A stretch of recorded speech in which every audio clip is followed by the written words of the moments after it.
Alléluia. Itsika kely aloha eo akaikinao amin'ity androany ity a.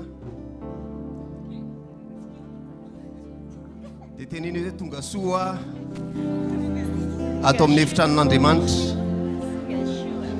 Tonga soa ato amin'ity efitrano a, tena hoe en sécurité indrindra ity. Amen. Faly miarabantsika indray amin'ity androany ity a, tonga eto amin'ity toerana ity izay tena hoe iderahantsika ankalazantsika an'Andriamanitra ary koa anovozatsika mba tena hoe hitombony ny fitiavantsika indray an'Andriamanitra. Amen. Faly miaraba ihany koa ho antsika izay manaraka mivantana any tokantrano, any am-piangonana, indrindrandrindra fa itsika izay any Tuleara, any Tamatavy sy ny maro samihafa izay manaraka an'ity fotoana ity androany ity. Saorantsika lehibe Andriamanitra satria mbola nanomentsika fotoana tena hoe ahafahantsika tafivory eto indray. Amen. Ahafahantsika tena hoe miara midera azy a, miara mankalaza azy. Ao amin'ny bokin'ny Hébreo a, 10:5 dia milaza izy hoe aza manadino izy a na mahafoy ny fiarahanareo mivavaka na fiarahantsika mivavaka. Manina moa ny ten'Andriamanitra milaza an'izay satria itsika dia tena hoe mora manadino, mora mahafoy ny ireo zavatra maro a izay mitranga, izay manintona atsika eny amin'izao tontolo izao. Ary tena hoe izay ny baikon'Andriamanitra hoe amin'izao andro farana izao dia aza manadino ary aza mahafoy ny fiarahantsika mivavaka. Satria be da be ireo zavatra izay mitranga, be da be ireo izay hoe liona mitady harapaka. Raha vao varinitsika dia feno liona be da be te handrapaka atsika. Nefa soa ihany fa mbola nanome an'izao ivotoerana izao, mbola nanome an'izao fiangonana izao mbola nanome an'izao raha lasy anabavy izao mbola nanome antsika mpitandrina, mpitarika, ary mbola nanome antsika n'ity réseau ity ahafahantsika mifanabe, ahafahantsika mitombo ara-panahy. Amen. Andaontsika hivavaka, andaontsika haretsangana raha lasy anabavy, ametraka n'ity fotoana ity am-pelatana an'Andriamanitra, anomezantsika dera sy voninahitra azy satria tena hoe lehibe loatra ny anarany. Halleluja. Tompo mankasitraka anao izay ny amin'izao fotoana izao indray izay nahafahana hivory eto amin'ity androany ity. Misaotra manokana tompo noho ny fitarihinao anay tsirairay avy noho ny amin'ny fitiavanao izay tsy manapetra, izay mbola nahafahana indray tonga eto amin'ity toerana ity. Andray tompo izay efa nomaninao anay amin'ity androany ity. Tonga eto izay tompo androany tena hoe anokatra ny fonay, tena hoe hideranao, ankalazanao, hiankoka eo anatrehanao, anadino momba anay rehetra Jesosy amin'ity androany ity, fa tena te anakaiky anao. Tonga eto izay tompo amin'ity androany ity manana etaeta, tonga tena hoe miaraka amin'ny etaeta mba tena hoe hovontosinao ny fanahy masinao, hovontosinao ny fahafantarana anao, hovontosinao ny fitiavanao Jesosy. Ankehitriny izay tompo tena hoe faly tokoa satria matsapa tena hoe manana tokoa izay Jesosy, manana anao, manana Andriamanitra izay matsapa sy mahafantatra momba anay tsirairay avy. Androany tompo izay dia tena hoe anadino ny momba anay rehetrarehetra, anadino ireo fahazaranay rehetrarehetra, fa tena hoe te hifantoka satria tena miaraka amina etaeta vaovao indray izay tonga eto amin'ity androany ity ary tena hoe te hankalaza anao ny amin'ny fonay manontolo, te hankoka, tena hoe te hanandra-tanana tompo amin'ity androany ity satria fantatra fa ao aminao rery ihany Jesosy no ahitany fifaliana, tena hoe ahitany fitiavana, ahitanay ny zavatra rehetrarehetra izay nampanantenanao Jesosy. Eo androany izay tena miandrandranao ary ankiny tanteraka ampelantananao Jesosy ty fotoana ity mba tena hoe ho feno fanatrehanao tanteraka.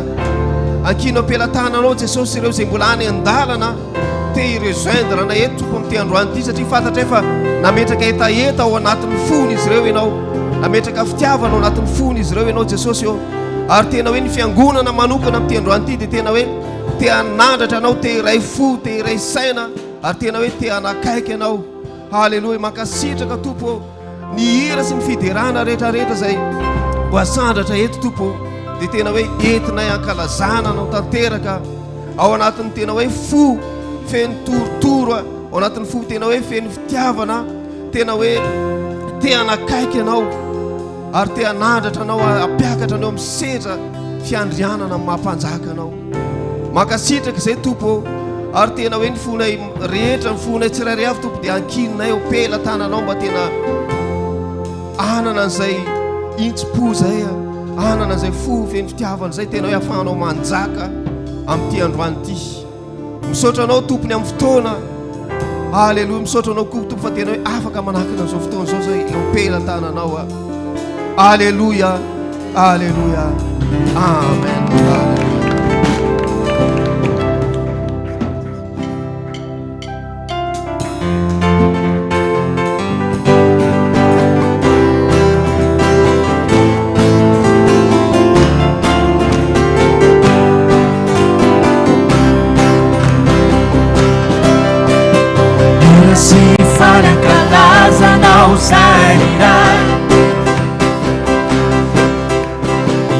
Si sociali yubianao manakizai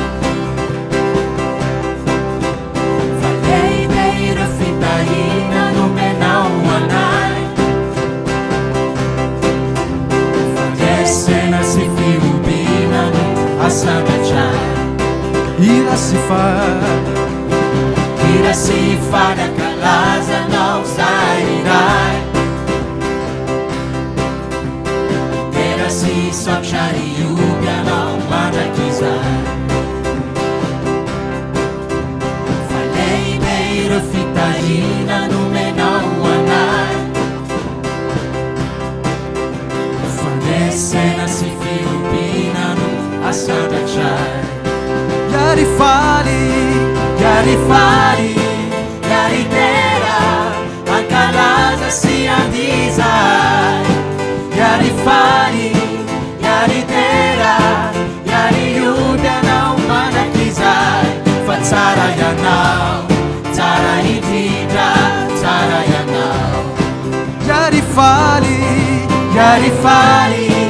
yari tera Ancalaza si andizai Yari fali, yari tera Yari yubianao manakizai Fa tsara ianao, tsara indrindra, tsara ianao Donatsika tiaka ho an'ny tompo zany androany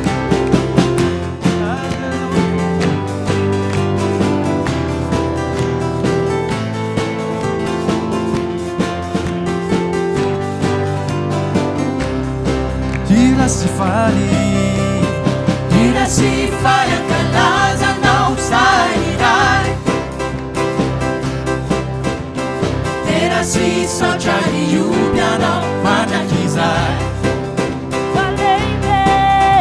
Falei beira fitaina no menau anai Falesena si fiubina no asagachai La Zozane Yari tera Ancalaza si andizai Yari tera Yari yubianao manakizai Fa tsara ianao, tsara indrindra, tsara ianao Yari tera Ancalaza si andizai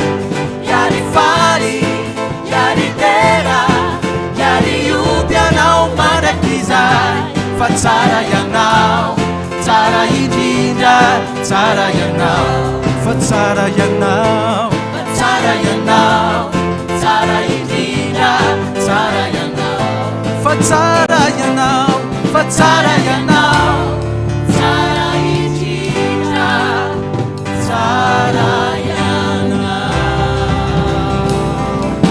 Alleluia, alleluia, alleluia, alleluia Ancalazao, Gesù Ancalazao Ancalazao, Gesù Ancalazao Ancalazao,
Trandrato izy androany Eny tsanga izy Eny tsanga velona velona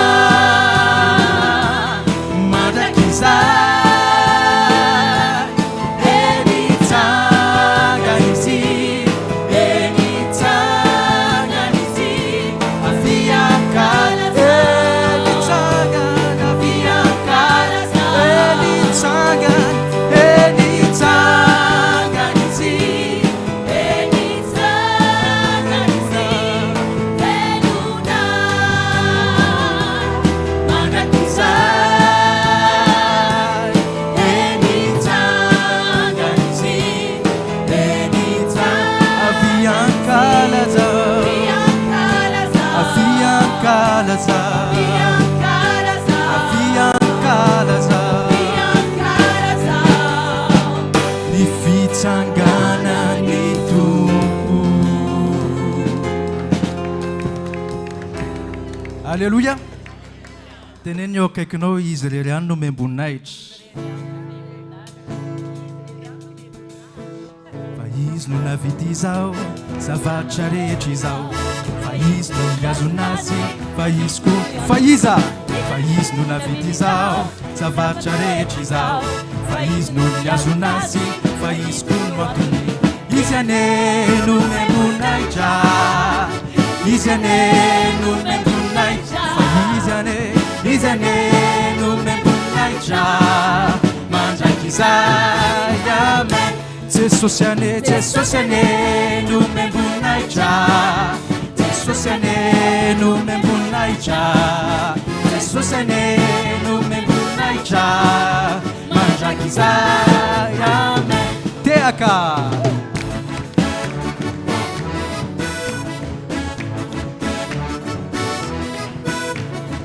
fa izy no naviny izao zavatra rehetra izao fa izy no niazonazy fa izy ane no memboninaitra izy ane no memboninaitra izy ane no memboninaitra mandrakizay amen Jesosy ane no memboninaitra Jesosy ane no memboninaitra Jesosy ane no memboninaitra mandrakizay amen teraine teraina teraine teraina teraine teraina teraine teraina feno fiderananao izarirayo misaotra nawe Nuri sua sese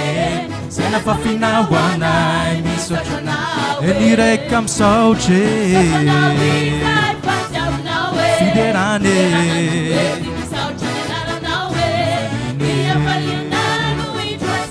Kamsotra nau Yo msotra nau Izay fatiav nawe Fiderana nueti misotra nenara nawe Falinano indro asemunaye Namsotra nao iranayo Hallelujah Misaotra nao sai Fitimbina na achan Fitimbina na achan Nuatulu chawanai Kamsotra nawe Fane upisaurana Nuarana niram sotrana Enireka msaoche Fiderane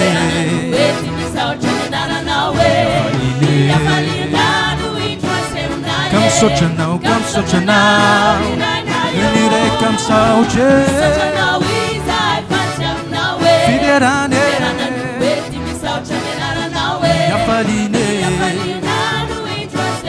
Kamsotra nao Reso ny tanany eo akaikinao androany dia ataotsika Ny fifankatiavana no atolotra ho anay misaotra nawe Tanterainay hatrany zany afatra ho izany Ny fifankatiavana fankatiavana no atolotra ho anay misaotra nawe tanterainay tanterainay atrano zany afatra ho izany ankalazao izy androany Isay fatiavana hoe filerana no hoe ty misaotra ny lalana hoe iafalina no indro aseminay e ka misaotra anao iray ka misaotra filerana iafalina ka misaotra anao ilainayo ka misaotra anao ilainayo ka misaotra anao ilainayo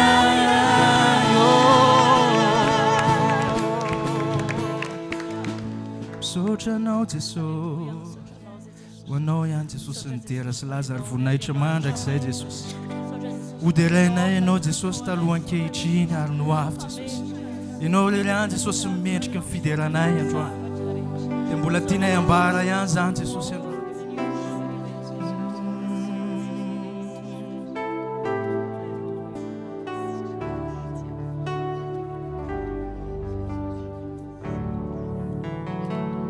ilainay andanindro tianay anao asandratrainy anao manjaka eto aminay izao niteranao fa ilaza ny atsaranao zay hoderaina ny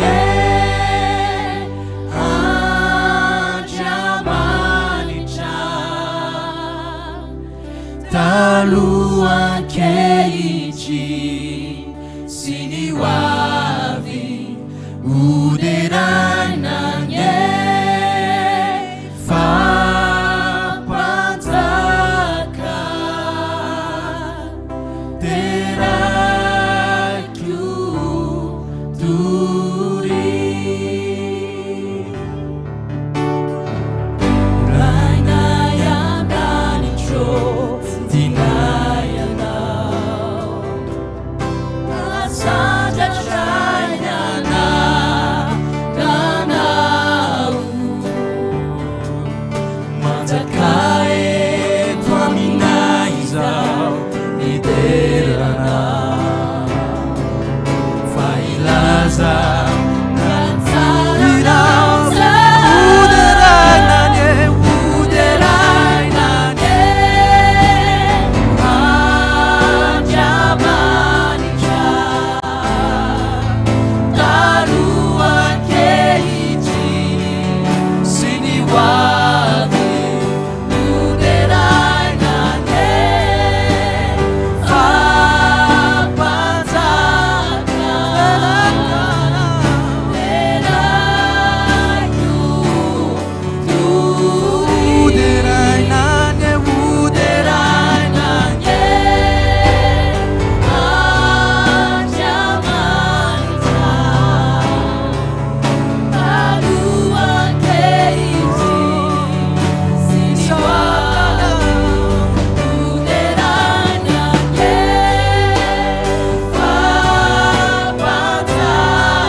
zany androany fa hoderaina ny raisony fiderana raisony de raisony lazo taloha ankehitriny sy ny hoavy hoderaina ny fampanjaka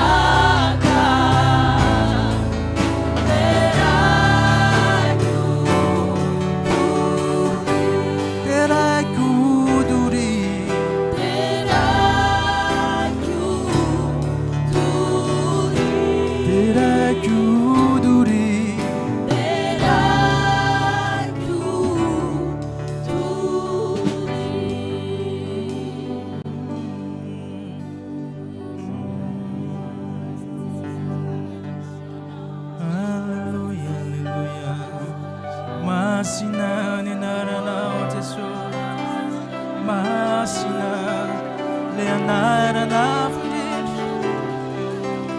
Oh, mitsokanao zay Jesosy. Raiso ny toerana, raiso ny fiderana, misaotra anao Jesosy.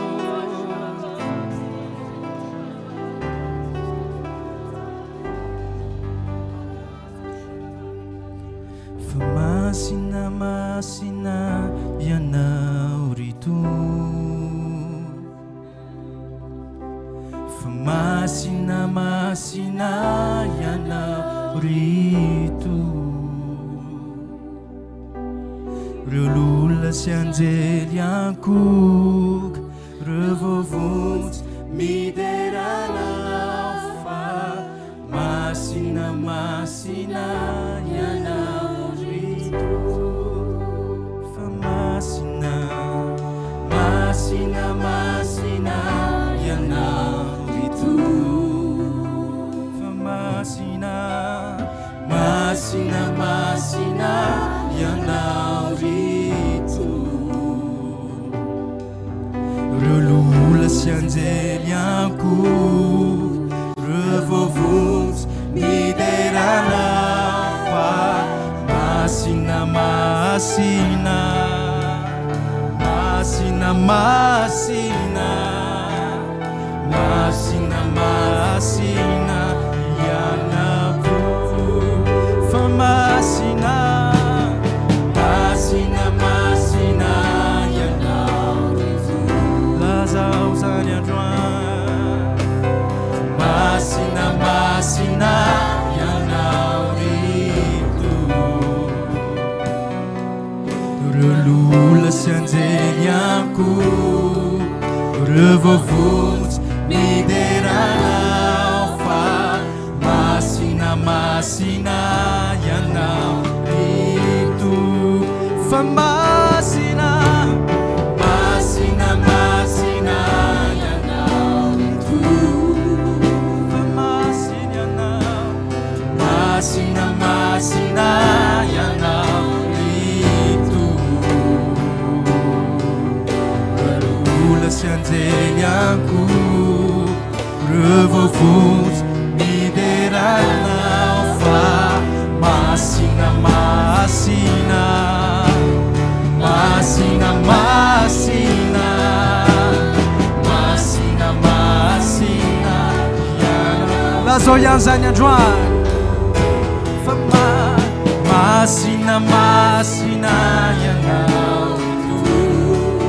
Fa masina masina masina ianao rito. Reo lolona sy anjely ankoka, reo vovontsy mideranao, fa masina masina ianao rito.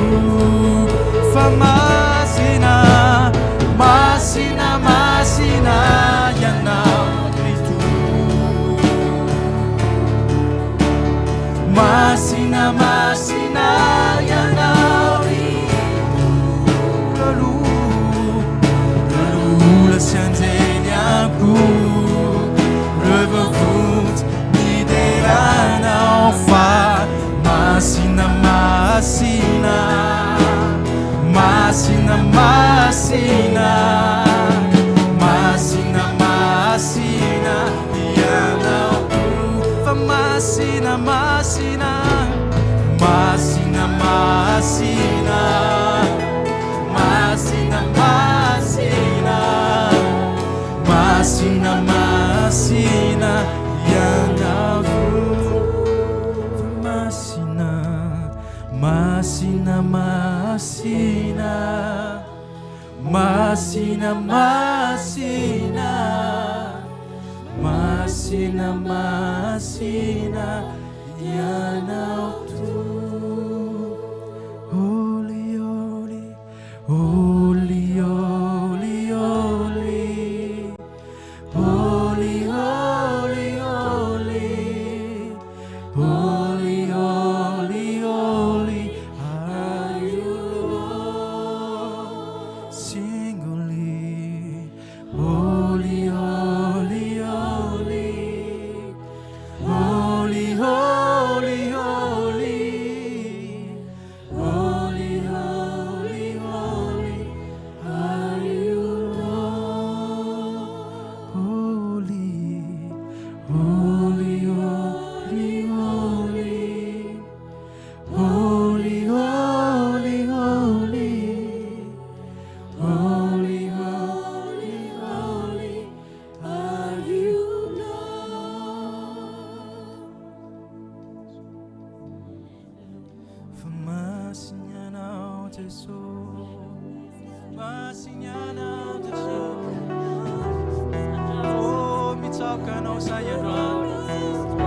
Yesu nitoeranao orayo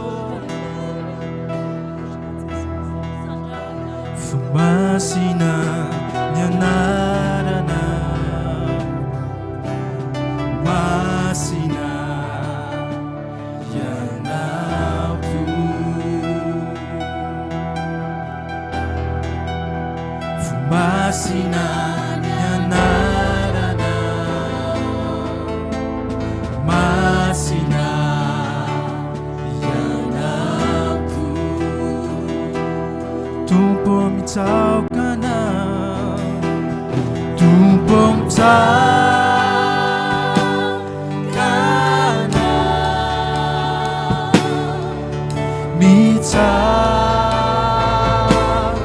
mitsaukana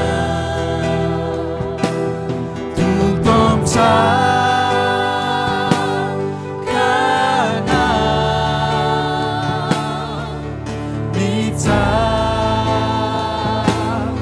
mitsaukana fumasina nyanarana masina yanautu fumasina masina nyanarana masina yanautu fumasina masina nyanarana masina yanautu miditra amin'ny toera masinao zay Jesosy miditra eo amin'ny toera masinao ho amariny rantsanako miditra ho kaitsakanao anome niatila tumpo mitsakanao tumpo mitsakanao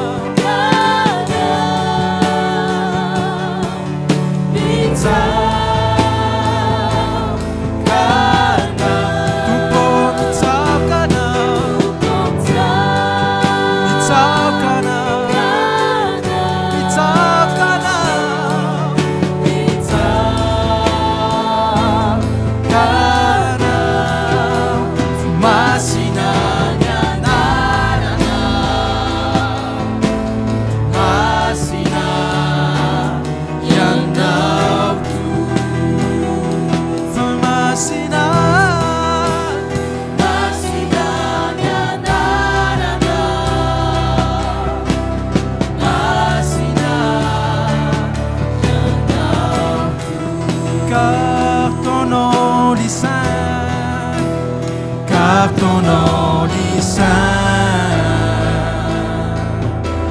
saint, Seigneur, car ton nom lit saint, car ton nom lit saint,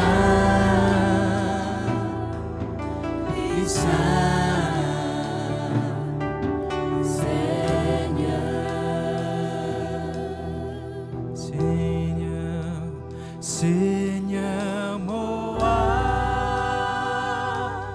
toi, moi,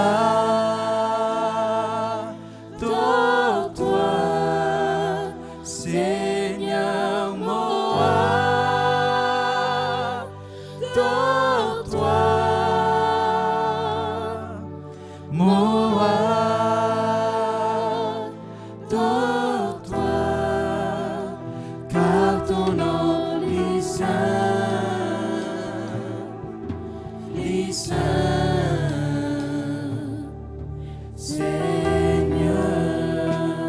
Car ton nom lit saint, car ton nom lit saint, Seigneur.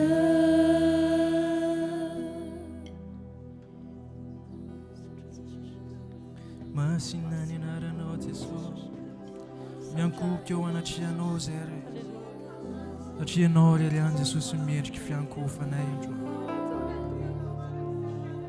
manandratra ny anara-masinao zay Jesosy Alleluia tsisy tahaka anao Jesosy raiso ny dera raiso ny fanadim-piderana ho anao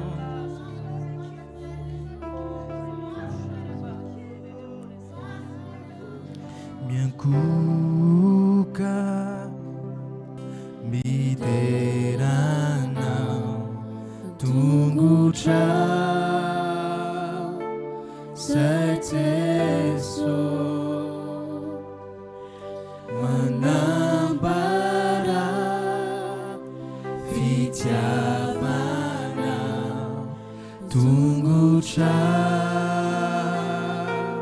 zay Jesosy irawe masna masna masna irawe masna masna masna irawe masna masna nisanaku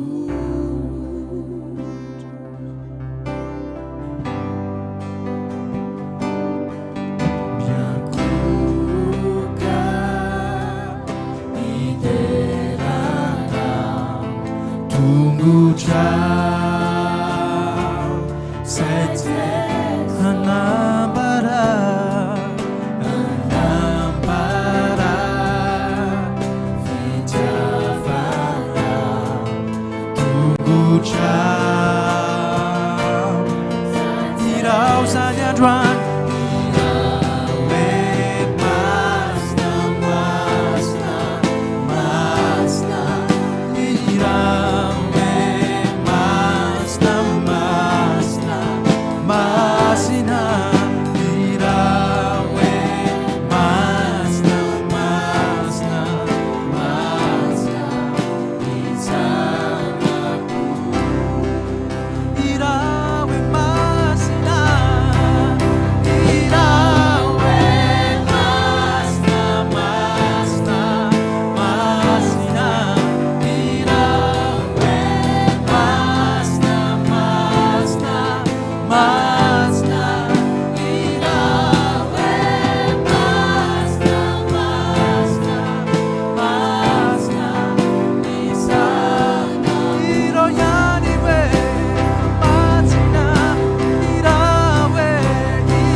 Socio ti si affatizau siana lirasinidi tiampisagi fiainana ifampiarana no tena fiderana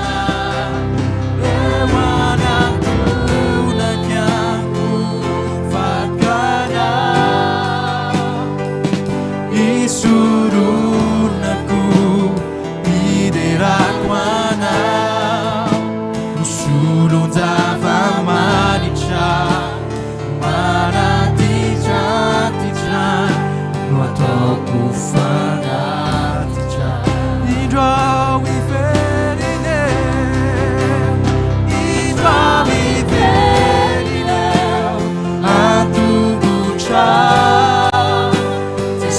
Sosiotisia fatizao siana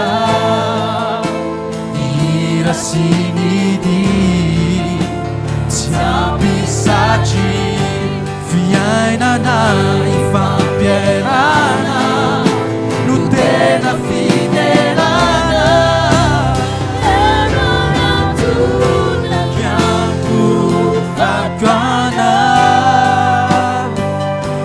isurunaku lideratwana usulutavamanitra maratitra kuatokufana iro faranzany androany idroao iferineo antungutrao tasosiotisia fatizao siana irasinidi tiampisaci fiainana famperana nutena finerana temanatuna kiaku fakwanda isurunaku liderakwana usulutavamanitra manatitra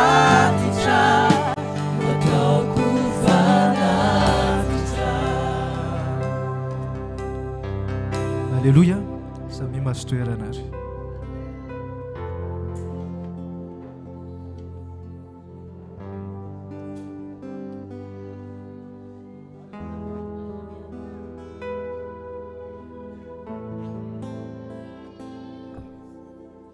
Alléluia. Alléluia. Tsara ny tompo amen na. Ay trano fanatritsika ny a. Dia tena tsika aloha dia efa fanatitra velona sy masina ho an'ny tompo. Amen na. Nangy zara kely ianao amin'ny momba ny fanatitra satria ny fanatitra tokoa dia tena hoe manan-tsara toerana goava amin'ny asa fampona amin'ny tompo. Amen na. Dia io fanatitra io koa zany a dia toetra io ary fo. Satria izy Andriamanitra misy no teny hoe za le Andriamanitra mandiniky ny vosy ny fozy izy. Dina moa le fo a dia le fonao a manana fahadiovana marina ve ianao raha ohatra ka hoe anatitra fanatitra ao amin'ny tompo a. Inona marina ny tena lanja amin'ny fanatitra ao anaty ianao ao amin'ny teny fanjakan'Andriamanitra. Amen.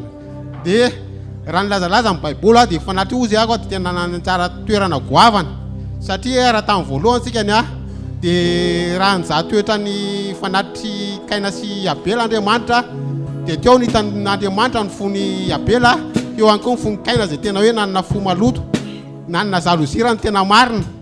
Dia tsika eto a dia tena manambara amintsika ny raha anao fanatitra ny a dia tena oka tena hoe fanatitra tena hoe amin'ny fotsikany. Teo koa zany Abrahama raha nizaha toetra ny Abrahama Andriamanitra dia tena hoe ny zana misy ny nasen'Andriamanitra natao fanatitra kanefa io Andriamanitra.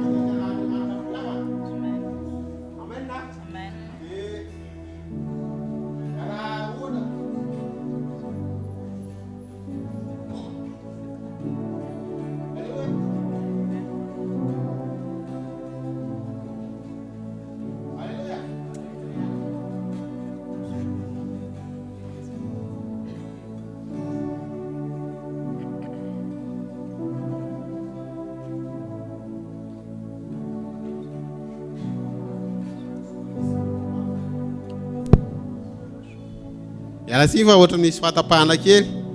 Raha ohatra i Abrahama raha ohatra ka hoe nakatan'Andriamanitra tamin'ilay fanatitra nataony a dia tena ny zanany lahatokana dia nanahona ny toetrany Abrahama tena nanana fitiavana izy tena natolo ny zanany nefa tao ambadika izay ilay Andriamanitra fitiavana dia tena hoe tena tiantsika tokoa izy ary natsimbady no zavatra hafa le izy a dia tena hoe fahasoavana lehibe dia le zanak'ondry ary Abrahama ve dia tena hoe nitsofony rano dia hoe ianao dia ataoko taranako ho an'ny firenena maro. Amen na.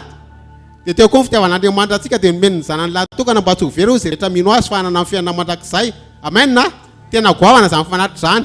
Anio raha nasanao anao fanatitra tsy haiko ny ao am-potsika tsiraray satria izy miteny hoe fonao ny jerevan'Andriamanitra. Izy koa ilay Andriamanitra mandiniky ny vo sy ny fo a dia mino aho fa n'Andriamanitra dia nanome vo antsika ny a dia misy manantena koa ireo fa miomana amin'izany dia manasantsika tsirairay tena hoe anomana finaritra zay fanomantsika ny sika amin'ny telefôny ety tsy fanireny izy io fa mifotsika ny jerevan'Andriamanitra dia ndao tsika ry hidiran'Andriamanitra nao mifanasana dia manasantsika le hoe mamafaza vo raha azo atao ry zareo mpidera dia mba zay ny atao poko.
Tsika metraka ny tompo eo amin'ny fiandriana eny hatrany androany misy raha anankiray zay hoe à jamais tu seras l'agneau sur le trône mandrakizay ianao dia andao iraintsika zany satria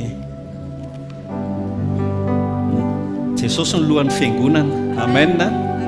Ary mila hatrany raha ny tenin'Andriamanitra ny jerena dia mila miova mivoninahitra makany mivoninahitra manahaka ny endriny fiangonana. Amen. Otsika ankalaza ny tompo androany mandraky izay ianao ny lanitra andao iraintsika hatramin'ny voalohany mihitsy hoe ny lanitra manambara ny fiandriananao.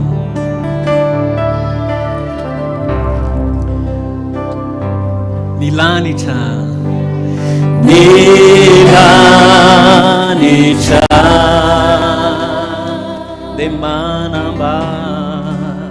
de manambara ny asanao tsy misy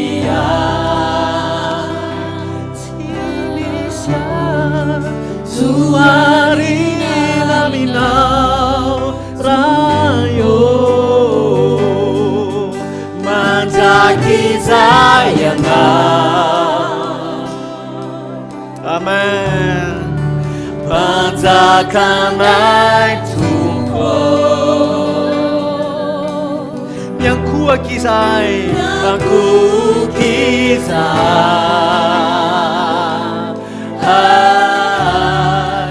mitsaoka anao Tompo irahao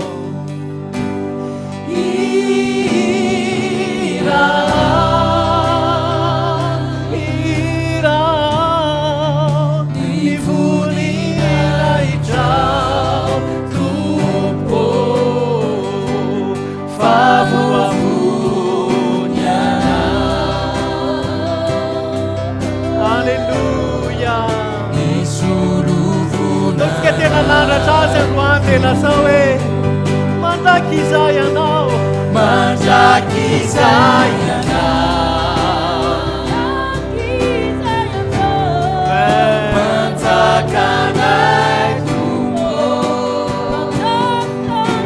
Tompo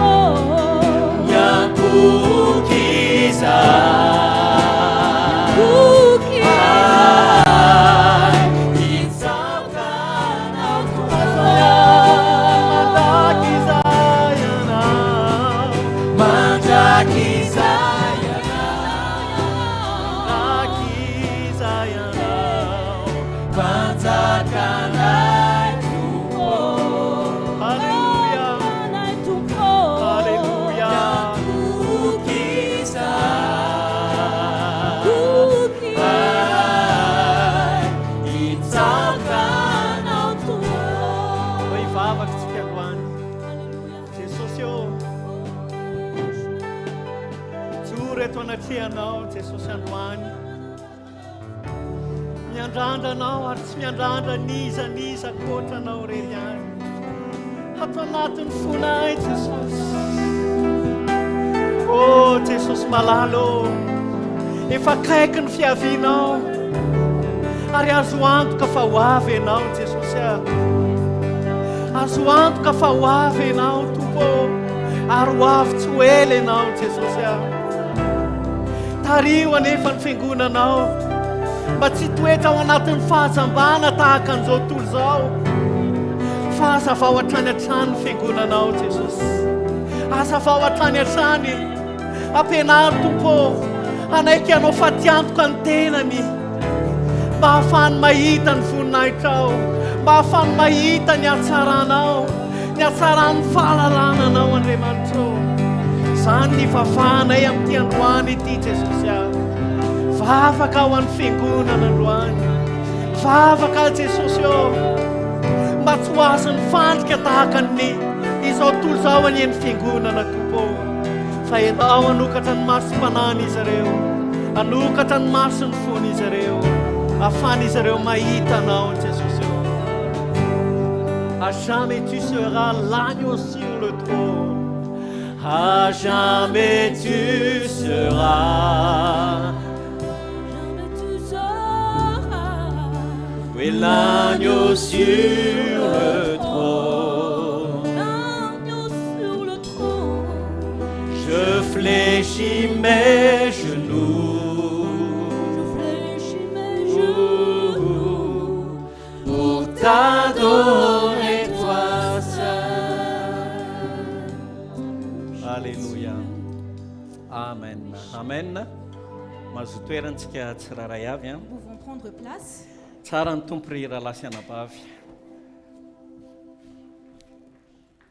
Tsara ny tompo Le Seigneur est bon. androany tompo dia manana ny feoany amintsika tsiraray avy indray ny fony Aujourd'hui, le Seigneur a sa voix et son cœur pour chacun de nous. ary mivavaka mba tompony amin'izao vaninandro farany izao Et je prie pour que, en ces derniers temps, le Seigneur hanokatra sy hanazava ny fotsika amen va éclairer notre cœur et ouvrir notre cœur amin'ny famarina ny filazantsara dans la vérité de l'évangile, de son évangile. aoka tsy ho maizina isika Que nous ne soyons pas dans les ténèbres, fa aoka hazava isika mais que nous soyons éclairés dans la lumière. mba tena hitoetra amin'ny mangarahara tanteraka ny fiainantsika Que nous demeurions en lui dans la transparence amin'ny maha-kristianinatsika en tant que chrétiens. nisy fotoana nanana zavatra napetraka ny tompo tao anatin'ny foko Il y a eu un moment où le Seigneur a déposé quelque chose dans mon cœur mahakasika ny hoe finoana tena izy sy ny finoana ivelana na superficielle ozy izy ny fiteny par rapport à la foi véritable ou la foi superficielle.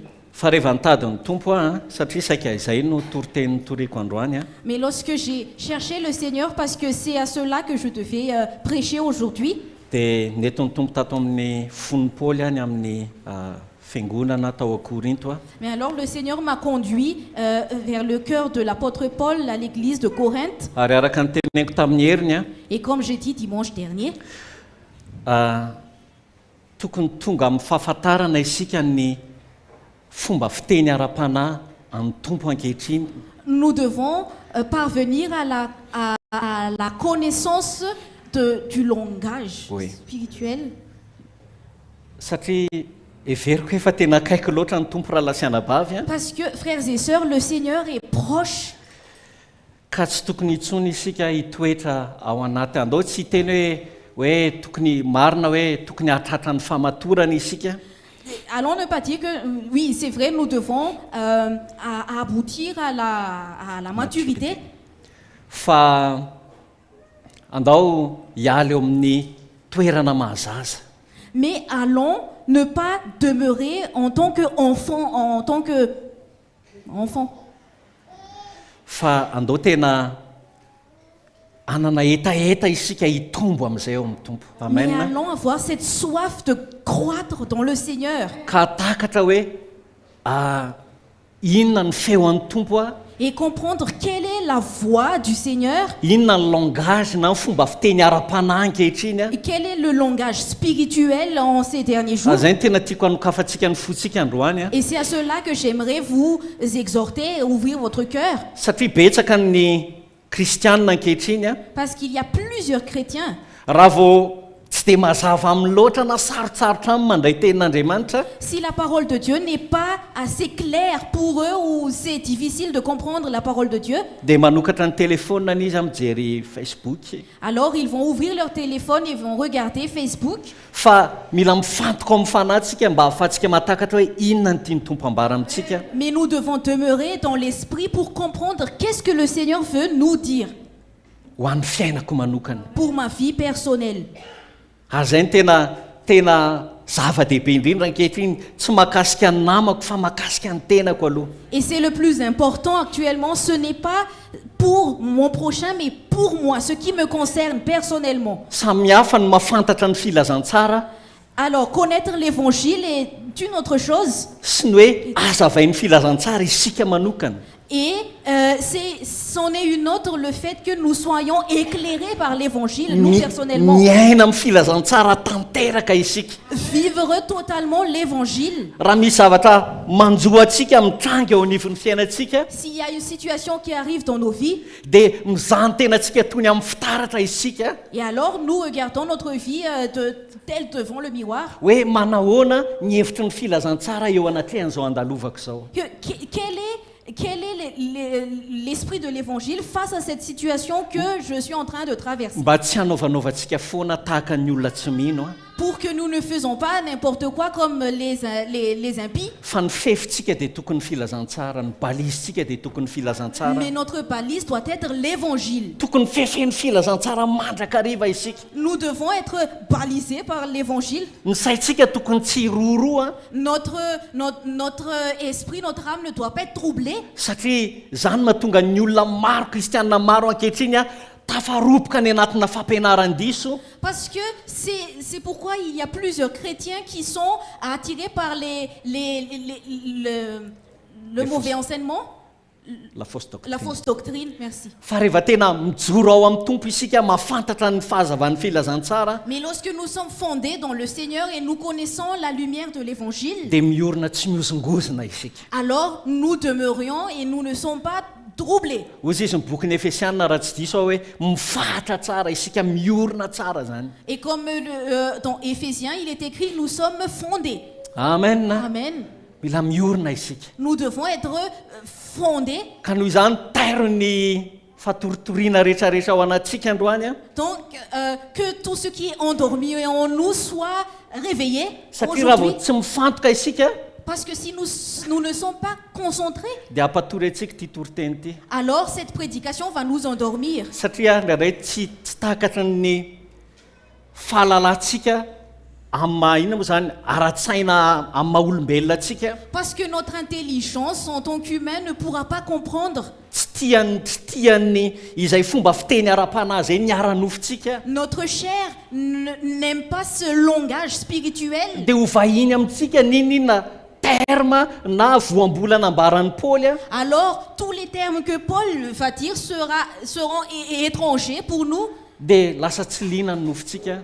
Alors, nous ne sommes pas intéressés, Fandaontsika tena hifantoka androany. mais allons être concentrés aujourd'hui. Fa tsotra ny tiany tenin'Andriamanitra hiaviana Mais ce que la parole de Dieu veut nous dire est simple. dia zao hoe ny fahazavan'ny filazantsara ny tompo a izay ambara amin'ny alalan'ny mpanompony. C'est la splendeur de l'évangile révélée dans la vie de son serviteur. Amen. Amen. Averika any a. Je Ny répète encore. fahazavan'ny splendeur ozy izy, ny fahazavan'ny filazantsara La splendeur de l'évangile voambara révélée amin'ny alalan'ny fiainako sy ny fiainanao. dans ma vie et dans ta vie. Samy hafa ny fanambarana nahazo fanambarana fahazavana isika. Lorsque nous avons reçu la lumière et la révélation, c'en est une chose. Fa hafa kokoa zany a rehefa iainantsika izany fahazavany filazantsara Mais izany. c'est autre chose lorsque nous vivons cette lumière de l'évangile. En Corinthiens, cette splendeur hein. de l'évangile. Allons lire dans 2 Corinthiens, Eo amin'ny toko fahatelo eo au verset 3 dia any amin'ny andiny fahavalo ambin'ny folo any et au verset 18, etsika ampidirana azy où nous allons introduire ce message. izay miresaka momba ny voninahitry ny fanekena vaovao any apôstôly Paoly eto. L'apôtre Paul parle de la gloire Fanekena vaovao. de la nouvelle alliance. Voninahitry ny fanekena vaovao La gloire de la nouvelle alliance, izay misy tianyaviana ao ambadika le izy. où il veut, là où il veut en venir derrière. Izay iresany eo amin'ny toko faefatra mahakasika ny amin'ny fiainany manokany. Lorsqu'il parle au chapitre 4, lorsqu'il parle de sa vie Eo personnelle, amin'ny toko fahatelo eo amin'ny andininy fafito any izy dia milaza ny amin'ny mahasamihafa ny fanekena taloha sy ny fanekena vaovao. au chapitre 3, au verset 4, il parle de l'ancienne alliance et la nouvelle alliance. Hoe raha nisy voninahitra ozy izy ny fanekena taloha, akory ny alehiben'ny voninahitra ilay vaovao. Alors si dans l'ancienne alliance, il y a eu de la gloire, quelle serait la gloire dans la nouvelle alliance? Aza dino fa kristianina ny fiangonan'ny Korinto ny resan'ny Paoly apôstôly eto. N'oubliez pas que ce sont les chrétiens dans l'église de Corinthe où Paul est en train Fantatsika de ny dire. zavatra nitranga tamin'ireto mpino reto Nous connaissons ce qui est arrivé à ces croyants. tonga tamina sehatra mihitsy azy izy ireo satria vokatry ny fampianaran-diso Ils sont arrivés à un stade à cause de la fausse doctrine. dia tonga tamin'ny fahafoizana ny apôstôly Paoly izy ireo. Ils sont même arrivés au stade de reniement de l'apôtre Paul. Dia nandinika be an'ity Korintianina ity aho Et j'ai médité sur le livre de Corinthiens. tsy ny epistily voalohany fa ny tany amin'ny faharoa ny tena nakasika ny foko Ce n'est pas le premier épître, mais le deuxième. Et cela a touché mon cœur. satria ohatrany hoe miresaka tsy ara-pihetsepo Paoly apôstôly akory Parce que Paul ne parle pas dans l'émotion. fa miresaka kosa izy amin'ny fanefa karazany ohatrany hoe personnel tena ohatrany hoe miresaka amin'ny sakaizany Paoly apôstôly. Mais comme s'il parle à son prochain, son bien-aimé, mba ahafahana izy ireo son ami, mba ahafahana izy ireo tafahorona amin'ny filazantsara. afin qu'il puisse être fondé dans l'évangile. Ohatra hoe iresaka amin'ny aly Par exemple, je vais parler à Mial. samihafa ny firesahako akabeany amintsika. Lorsque je parle à chacun de nous, je parle de manière différente. Fa rehefa miresaka amin'ny tsararay avy amintsika ohatra iresaka amin'ny aly aho Mais lorsque je parle de manière personnelle, par exemple, je vais parler à Mial, dia miresaka personnel kokoa amin'ny aly aho. alors je vais lui parler de manière beaucoup plus Dia personnelle. ohatr'izay mihitsy ny fon'ny apôstôly Paoly eto miresaka personnel amin'ny fiangonana izy eto. Et c'est exactement le cœur de l'apôtre Paul. Il parle de manière personnelle à l'église Satria ici. efa saika zava-doza nitranga tamin'izy ireo Parce qu'ils étaient vraiment dans une position de danger. akoatra ny fijangajangana izay leferin'ny fiangonana. À part, par exemple, la débauche où l'église n'était pas dans l'affliction, Ny fizarazarana izay nisy ny fisarahana la division au sein de l'église. fa mbola tafatsofoka ihany koa tafibolisatra ny mpampianatra diso, Mais il y a eu aussi l'infiltration de la fausse doctrine, mpampianatra sandoka. les faux docteurs. Dia tsapany Paoly hoe mila azavaina araka ny fon'ny tompo reto Korintianina reto. Alors, Paul a ressenti qu'il faut éclairer selon le cœur du Eo Seigneur. amin'ny andinina eo amin'ny toko fahatelo izy manambara ny voninahitry ny fanekena vaovao. Au chapitre 3, il parle de la gloire de la nouvelle alliance. Manoloana ny fanekena izay nomenan'ny Mosesy Face à l'alliance qui a été donnée à Moïse. dia milaza izy hoe tsara lavitra kokoa zany. Et il dit ici que la nouvelle alliance est meilleure. Fa nefa misy zavatra tiany atongavana ao anatin'le izy, tsy niezaka izy hoe anasarozavatra be amin'reto Korintianina reto Il n'a pas fait l'effort de compliquer les choses aux Corinthiens, mais fa tian'izy ireo azo, tiany Paoly apôstôly ho sariana ny sain'izy ireo Paul voulait vraiment les exhorter hoe manahoana ny fiainana ty amin'ny fanekena vaovao. que quelle est la vie sous la nouvelle alliance. Dia ndovaka itsika eo amin'ny toko fahatelo andiny fahavalo ambin'ny folo. Donc nous allons lire au chapitre 3, verset 18. Satria ny tamin'ny fanekena taloha izy ireo ambanjona Mosesy sy ny tavany zanak'Israely dia misy manisy fisalibonana. Parce que sous l'ancienne alliance, cherchaient Moïse, ils étaient voilés. Oui. Fa hozy izy hoe fa isika rehetra kosa andininy fahavalo ambin'ny folo amin'ny tava tsy misarona dia mijery ny voninahitry ny tompo toy ny amin'ny fitaratra isika. Au verset 18, il est dit, nous tous dont le visage découvert reflète la gloire du Seigneur. Azonareo ve zany teny isarian'ny Paul ny fiangonana zany? Est-ce que vous comprenez cette parole de l'apôtre Paul là où il veut conduire l'église, exhorter l'église? Mijery ny voninahitry ny tompo isika. Nous regardons, reflétons la gloire du Seigneur. Toy ny amin'ny fitaratra. Comme à la telle lumière, face au miroir. Ka ovana azo an'izany endrika izany indrindra. Où nous sommes transformés en la même image. Voninahitry ny tompo voninahitry Jesosy La gloire de Jésus, la gloire du Seigneur. Ka andray an'izany voninahitry zany koa isika.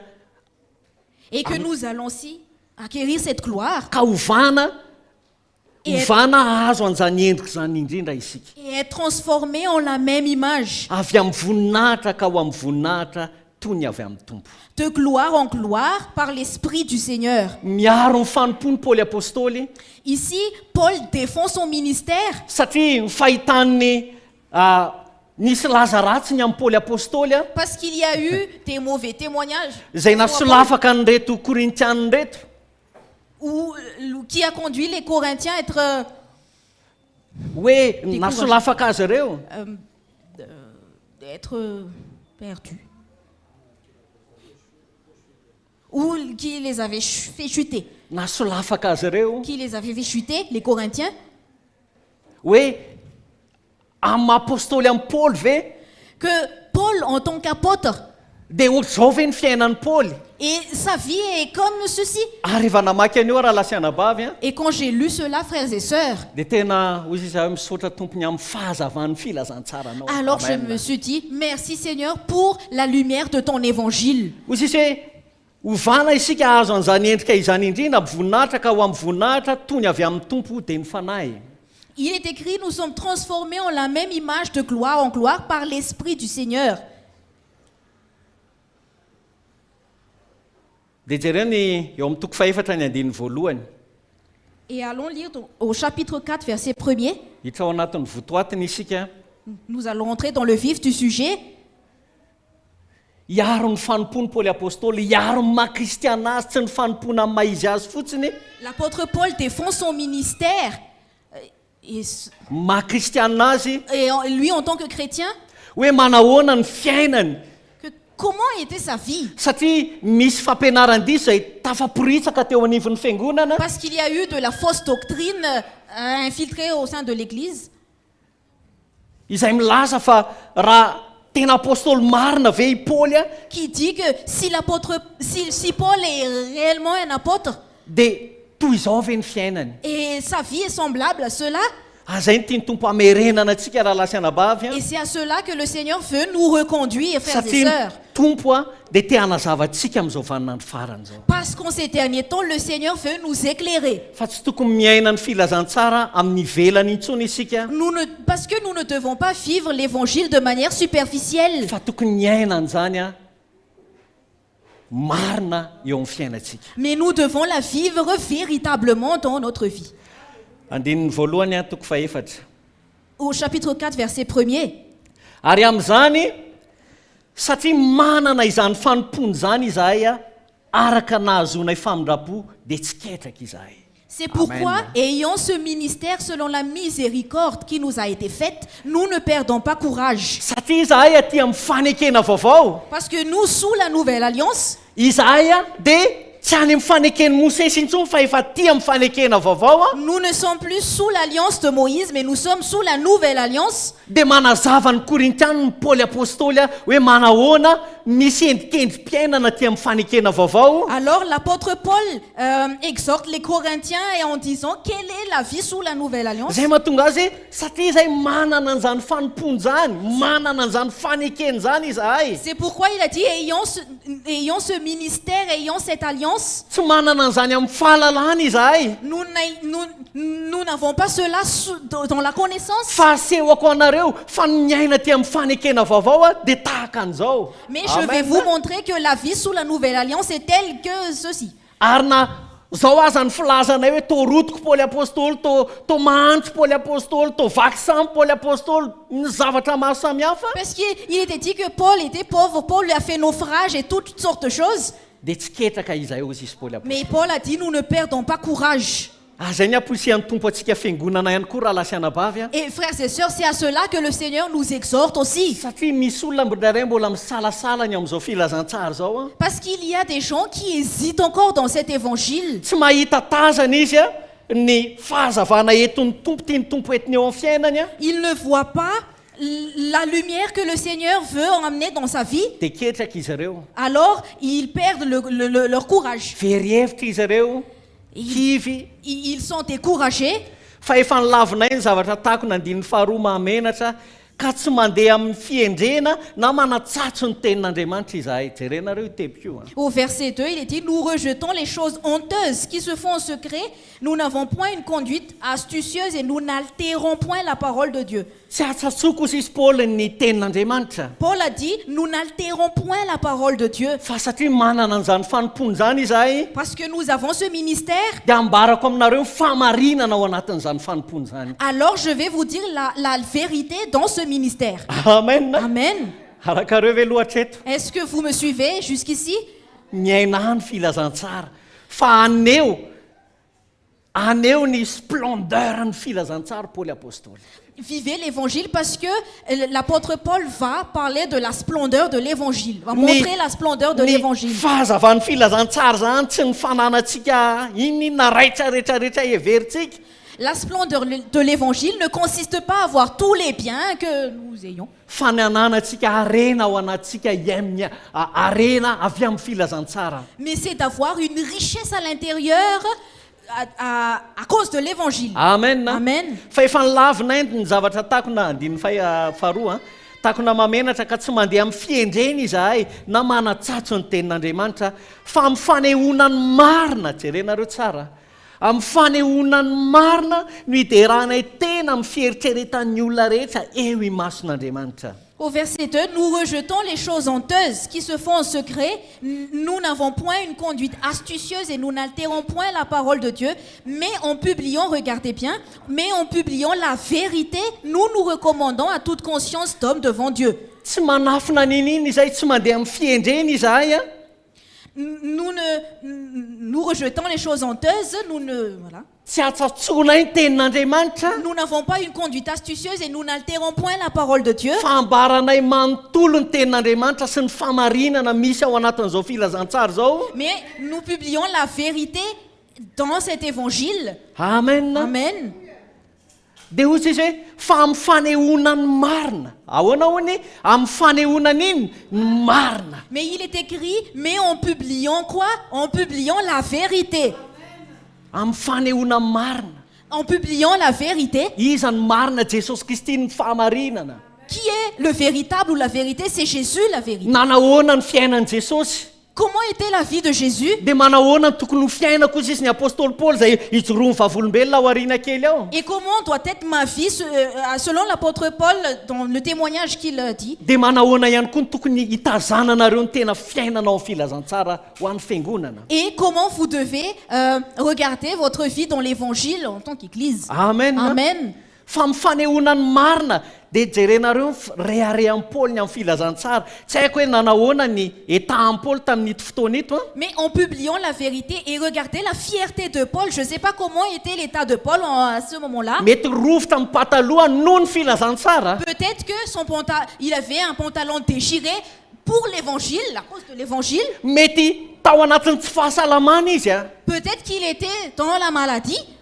Fa mideran'ny tompo izay satria anatin'ny filazantsara Paoly apôstôly. Mais nous louons le Seigneur parce que l'apôtre Paul est dans l'évangile. Amen. Amen. Amin'ny fanehoanay marina ozy izy any marina andininy faharoa no hideranay tena amin'ny fieritseretan'ny olona rehetra jerenareo ny rehaream-poly amin'ny fieritseretan'ny olona rehetra eo imason'Andriamanitra. Nous nous recommandons à toute conscience d'homme devant Dieu. Vous voyez la fierté de Paul. Amin'ny dika teny iombonana teny malagasy io dia milaza hoe mendrika hitokiny fieritseretan'ny olona rehetra izahay.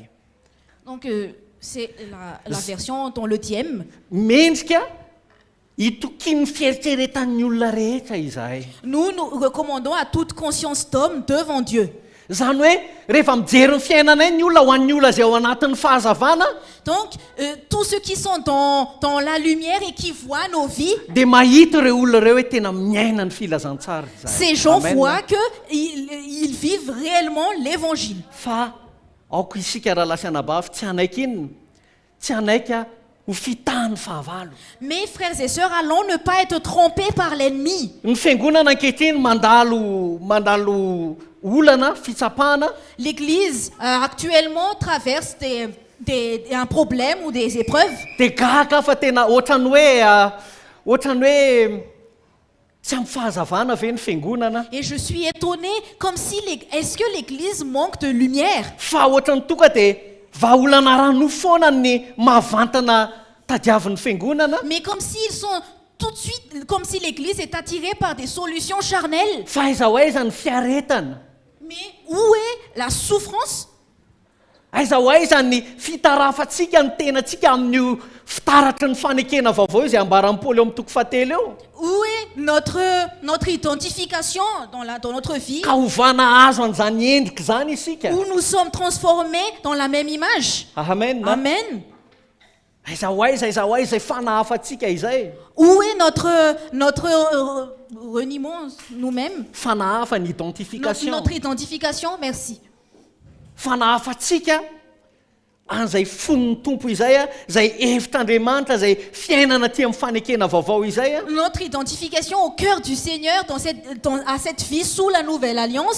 dia lasa solafaka ny mpino indray Alors, les croyants sont tombés any anatina vahaolana ranofo. dans des solutions charnelles. Za raha lasanabavy Moi, tsy frères et tanteraka izay sœurs, mivady tsy tanteraka izahay moi et ma femme, nous ne sommes pas parvenus, nous ne sommes pas fa tena parfaits, mikatsaka mandrakariva ny fahamarinan'ny tompo izay ao anivon'ny fiainanay mais nous recherchons toujours la justice de Dieu dans nos vies eo anivon'ny zavatra izay andalovanay face aux choses que nous traversons, mba tsy handeha maimaika araka ny saina pour que nous ne comprenons pas selon l'intelligence. fa misy fotoana izay tena miaritra eo amin'ny toerana anankiray mihitsy aza eo amin'ny toerana tsy mampiadana anao Mais il y a un moment où nous demeurons dans un état où il n'y a aucun confort, tsy mampiadana anao où il n'y a pas de confort. misy fahavalo mangilikilika anao maninona raha manao an'izao maninona raha manao an'izao Il y a l'ennemi qui titille nos oreilles en disant pourquoi tu fais pas ceci, pourquoi tu fais pas cela. imbetsaka mijoro vavolombelona eto anatrehan'ny tompo raha lasianabavy Mais plusieurs fois, et je rends témoignage devant vous frères et sœurs, fa ny tompo que dia mahatoky. le Seigneur est fidèle. Amen. Amen.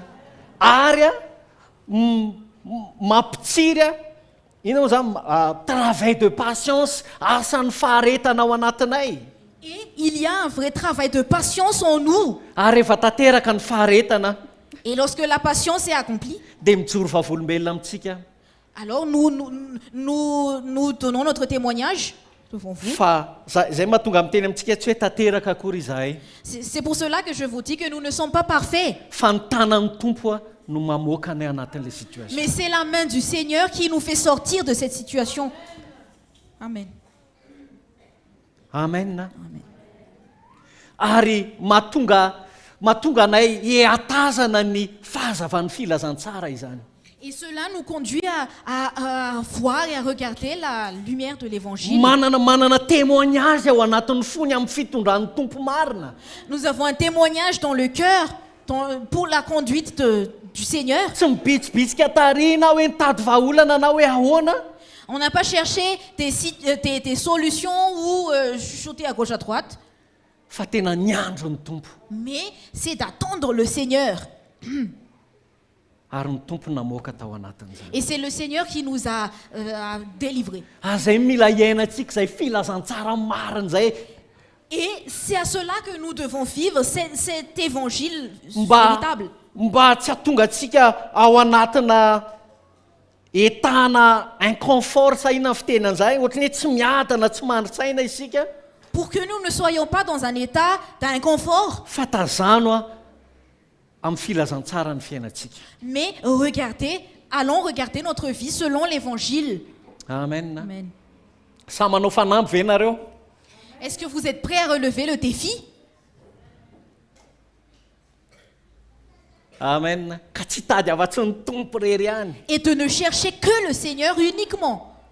Raha miteny ny tompo hoe janoneo roa taona aloha dia mijanoneo roa taona zany tsika. Si le Amen. Seigneur dit tu dois rester là pendant 2 ans, alors Ça nous en a allons rêvé. rester là pendant 2 ans. Sanareo ve mirelever an'izany fanampy zany? Est-ce que vous êtes prêts à relever ce défi? Amen. Amen. Aroka ny fotsika ho zatan'izany raha lasianapafy. Et que notre cœur soit exercé à cela. Vao tonga ny aretiny eo aminay tompo inona indray ity? Lorsque la maladie arrive en nous et on se dit Seigneur, qu'est-ce que cela veut dire? Zaho zao teneniko atsika 3 herinandro zao mandeha pile. Moi je vous dis que pendant 3 semaines je marche avec une pile. Dia misy fotoana raha misaintsaina raha tonga ny fampianaran-diso a Et lorsque la fausse doctrine arrive, dia tapao ny ozina. et alors on dit nous devons casser les malédictions. Satria nanomboka tamin'ny 2023 a Parce que depuis 2023, raha mihaino ny fanahina maha-olombelona zany a si on écoute l'esprit en tant qu'humain, dia le tapitra pensée en tant ty a dia tonga indray ty a ny aretina zany ny aretina ndresahako a Et je parle de la maladie. Il y a une maladie, c'est terminé, il y a une autre qui arrive. zavatra tsy renao hatramin'izay mihitsy a Il y a des choses qu'on n'a jamais entendues auparavant. lasa renao Et on commence à entendre cela. tapao ny ozina rahalahy Casser la malédiction, briser la malédiction. fa aleoko mijery ny filazantsara ny tompo amen. Mais je préfère regarder l'évangile du Seigneur. Fantatro ny antony tompo tsy fantatro ny antony Je ne connais pas la raison, Seigneur, fa zao hialiko ao aminao a mais je vais être sous tes ailes, me réfugier sous tes ailes. tompo tena nanao ny nety rehetra aho Seigneur, j'ai fait tout ce qui me semble bien. ty azoko tamin'ny famarinana Ce travail, je l'ai acquis, je l'ai eu selon la vérité, dans la vérité. fa voaroaka ankehitriny Mais aujourd'hui, je suis renvoyé. misy mangilikilika be dia be ato amin'ny ilany ato a ny fahavalo zay manitikitika ny saitsika Ici, à côté, il y a l'ennemi qui nous titille.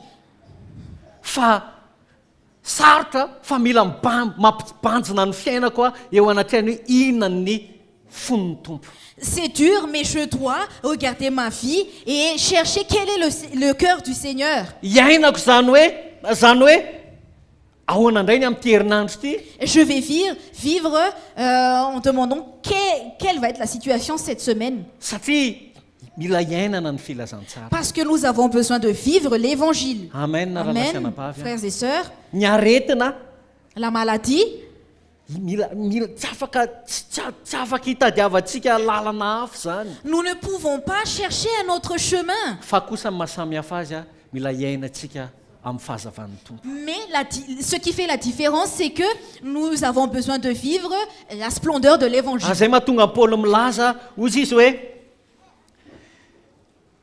tsy ketraka izahay fa efa nilavinay ny zavatra ataoko na mahamenatra ka tsy mandeha amin'ny fiendrena na manatsatso ny tenin'Andriamanitra izahay fa amin'ny fanehoana ny marina ny hiderana tena amin'ny fieritreretan'ny olona rehetra eo mason'Andriamanitra. Et c'est pour cela que Paul a dit, nous ne perdons pas courage, nous rejetons les choses honteuses qui se font en secret, nous n'avons point une conduite astucieuse et nous n'altérons point la parole de Dieu, mais en publiant la vérité, nous nous recommandons à toute conscience d'homme devant Dieu. Dia jerenareo ny fanehoan'ny apôstôly Paoly a ny fon'reto Korintianina reto. Et regardez à quoi l'apôtre Paul montre le cœur de ces Corinthiens. Ozy izy hoe ambara aminareo ny famarinana. Ambara aminareo ny famarinana tsy ao anatiny. L'évangile vous est dit, partagez. nambaranay aminareo naseho anay anareo ny fahamarinana. Nous vous avons montré la vérité. Ny andinin'ny fahatelo fa aoka tsy ho tahaka ny tsy mino anareo. Et au verset 3, il est dit, si notre évangile est encore voilé, il est voilé pour ceux qui périssent. Fa raha miafina ny filazantsara-nay raha mbola tsy azonareo zany filazantsara zany a, Si notre évangile est encore voilé, dia miafina amin'izay ho very izany a, izay noajambainy ny Andriamanitra zao tontolo zao a, dia ny sainy tsy mino mba tsy hiposahan'ny fahazavan'inona filazantsara ny voninahitry Kristy izay endrika Andriamanitra. il est voilé Amen. pour ceux qui périssent, pour les incrédules, dont le Dieu de ce siècle a aveuglé l'intelligence, afin qu'ils ne voient pas briller la splendeur de l'évangile de la gloire de Christ, qui est l'image de Dieu. Ny Andriamanitra zao fiainana zao no manajamba an'izao tontolo zao izay tsy mino. Le Dieu de ce siècle a aveuglé ceux qui périssent, aveuglé l'intelligence de ceux qui périssent, Fa aoka ianareo tsy ho tahaka ny tsy mino. Amen. mais que vous ne soyez pas comme les incrédules, Fa aoka ianareo a aneho ny tenanareo a ho mpanompon'Andriamanitra. mais que vous soyez comme des, pour que vous Serviteurs de brillez, Dieu. comme des serviteurs de Dieu. Iaina marina ny filazantsara. Vivre réellement l'évangile. Fa raha miafina ny filazantsaranay dia miafina amin'izay ho very izany. Car si notre évangile est encore voilé, il est voilé pour ceux qui périssent. Izay noajambainy iny noajambany Andriamanitra izao tontolo zao. Dont le Dieu de ce siècle a aveuglé l'intelligence. Ny fahavalo raha lasianabavy a, L'ennemi, frères et sœurs, ny zavatra katsahany, ce qu'il cherche, ary zavatra tsy tokony hamavantsika, et nous ne devons pas prendre cela à la légère, dia miezaka izy hanajamba antsika il veut nous aveugler mba tsy hahitantsika ny fahazavan'ny filazantsara ny voninahitry Kristy. pour que nous ne voyions pas la splendeur de l'évangile Izay endrika Andriamanitra. Amen. de Christ qui est l'image de Dieu. Endrika Andriamanitra. L'image de Dieu. Amen. Amen. Dia jerenareo ny fahazavana tenen'ny Paoly apôstôly. Hoy izy hoe tsy ny tenanay no torianay, zany hoe aza mijery ny tenako ianareo, fa Kristy Jesosy a, ary izahay dia mpanomponareo noho ny amin'i Jesosy. Et au verset 5, il dit, nous ne prêchons pas nous-mêmes, c'est Jésus-Christ le Seigneur que nous prêchons, et nous disons vos serviteurs à cause de Jésus. Zany hoe ny zavatra andalovanay anoano izy Paoly apôstôly a, Cela signifie que tout ce que nous traversons, selon l'apôtre Paul, dia tsy sitraponay, ce n'est pas notre volonté, fa lalana kosa hitondran'ny tompo aho ahafahako matakatra ny fahazavan'ny filazantsaran'Andriamanitra. mais c'est un chemin où le Seigneur me conduit afin que je puisse voir la splendeur de l'évangile. Iza ny te lumière de ahita ny l'évangile. fahazavan'ny voninahitr'Andriamanitra. Qui veut voir la splendeur de la gloire de Dieu? Amen. Amen. Iaino filazantsara. Alors, allons vivre l'évangile. Aza mandeha tahaka ny tsy mino isika. Allons ne pas marcher comme les incrédules. Vao very asa kely a, Dès que nous perdons notre travail, dia lasa manao marimaritra iraisana isika. alors nous tombons dans les compromis. Fa aiza ny fiaretana e? Mais où est cette souffrance? Izay ahatonga antsika ho azavan'ny fahazavan'ny voninahitr'Andriamanitra, filazantsara ny voninahitr'Andriamanitra. Afin que nous puissions voir la splendeur de la gloire de Dieu. Fa tsy ny tenanay no Esprit de- torianay hozy izy Paoly a. Car Paul a dit, nous ne prêchons pas nous-mêmes, Fa Kristy Jesosy tompo a no tomponay. mais c'est Jésus-Christ le Seigneur que nous prêchons. Amen. Andininy fahenina. F'Andriamanitra izay nandidy hoe aoka ny mazava azava ao maizina no mampazava ny fonay ho amin'ny fahazavan'ny fahalalana ny voninahitr'Andriamanitra eo amin'ny tavan'i Jesosy Kristy. Et au Amen. verset 6, il est dit, car Parle Dieu ton qui point. a dit, la lumière brillera au sein du sein des ténèbres, a fait briller la lumière dans nos cœurs pour faire resplendir la connaissance de la gloire de Dieu sur la face de Christ. Le Seigneur est bon. Aza dintsika ny votoatin'ny ainany reto Korintianina reto a. Allons ne pas oublier à quoi les Corinthiens ont vécu. Fa vao fitaky ny fampianaran-diso izy ireo, Parce qu'ils étaient trompés par la fausse doctrine. ary ny pirofo ahitana an'izany ny sasany tamin'izy ireo nafoy an'ny apôstôly Paoly mihitsy a. Et la preuve tangible, c'est que certains parmi eux ont renié l'apôtre Paul. Satria amin'izy ireo fiainan'ny Paoly apôstôly tsy tahaka ny modely a. Parce que selon eux, la vie de l'apôtre Paul n'est pas un modèle. dia ozy izy paoly apôstôly manamafy an'izay ozy izy eo amin'ny andininy fahenina hoe fa andriamanitra no nylaza mahay an'izay teny izay daholo tsika andriamanitra no nandidy a hoe aoka ny mazava azava ao amin'ny maizina. Et au verset 6, l'apôtre Paul confirme, car Dieu qui a dit, nous connaissons tout cela, car Dieu qui a dit, la lumière brillera du sein des ténèbres. Amen. Amen. Misy mazava dia misy mazava. Que la lumière soit la lumière. No anananay antoka zato isan-jato fa ny fiainana iainanay a dia mifanahaka amin'ny endry Kristy. Pour que nous ayons l'assurance que notre vie est dans l'évangile. Fa mampazava amin'ny fonay ho amin'ny fahazavana ny fahalalana ny voninahitr'Andriamanitra, fahazavana ny voninahitr'Andriamanitra izay eo amin'ny tavan'i Jesosy Kristy. A fait briller la lumière Alléluia. dans nos cœurs pour faire resplendir la connaissance de la gloire de Dieu sur la face de Christ. Amen. Zany ny fahazavana nentin'ny Paoly apôstôly arovana ny fanompony. Et c'est la lumière que l'apôtre Paul a donnée pour défendre son ministère. Ny arovany maha-kristianina azy. Le défendre en tant que chrétien. Hoe ny fiainana ty amin'ny fanekena vaovao. Que la vie sous la nouvelle alliance, Ny tena voninahitra ty fanekena ity. la gloire de cette alliance. Zay ny antony mahatonga azy milaza nina moa zany ny fanekena taloha sy ny vaovao e. Et c'est la raison pour laquelle il parle de l'ancienne alliance et de la nouvelle alliance. Dia ny fanahafany an Jesosy Kristy. C'est son identification à Alléluia. Jésus-Christ. Amen. Amen.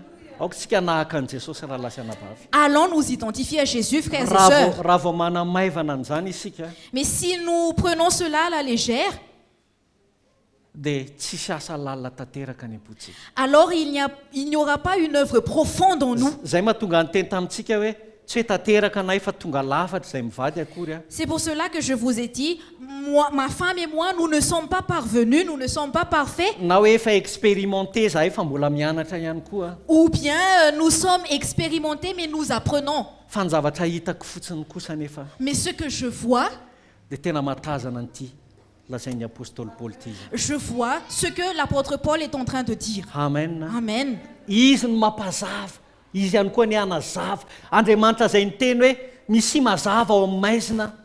C'est lui qui met la lumière et que nous soyons aussi dans la lumière. C'est lui qui a dit que la lumière fut. Amen.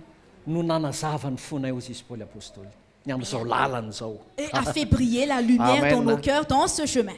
Amen. Amen. Zany mahatonga n'inona? Mahatonga ny fiainana, mahatonga ny marina hoe marefo izay amin'ny ivelany a.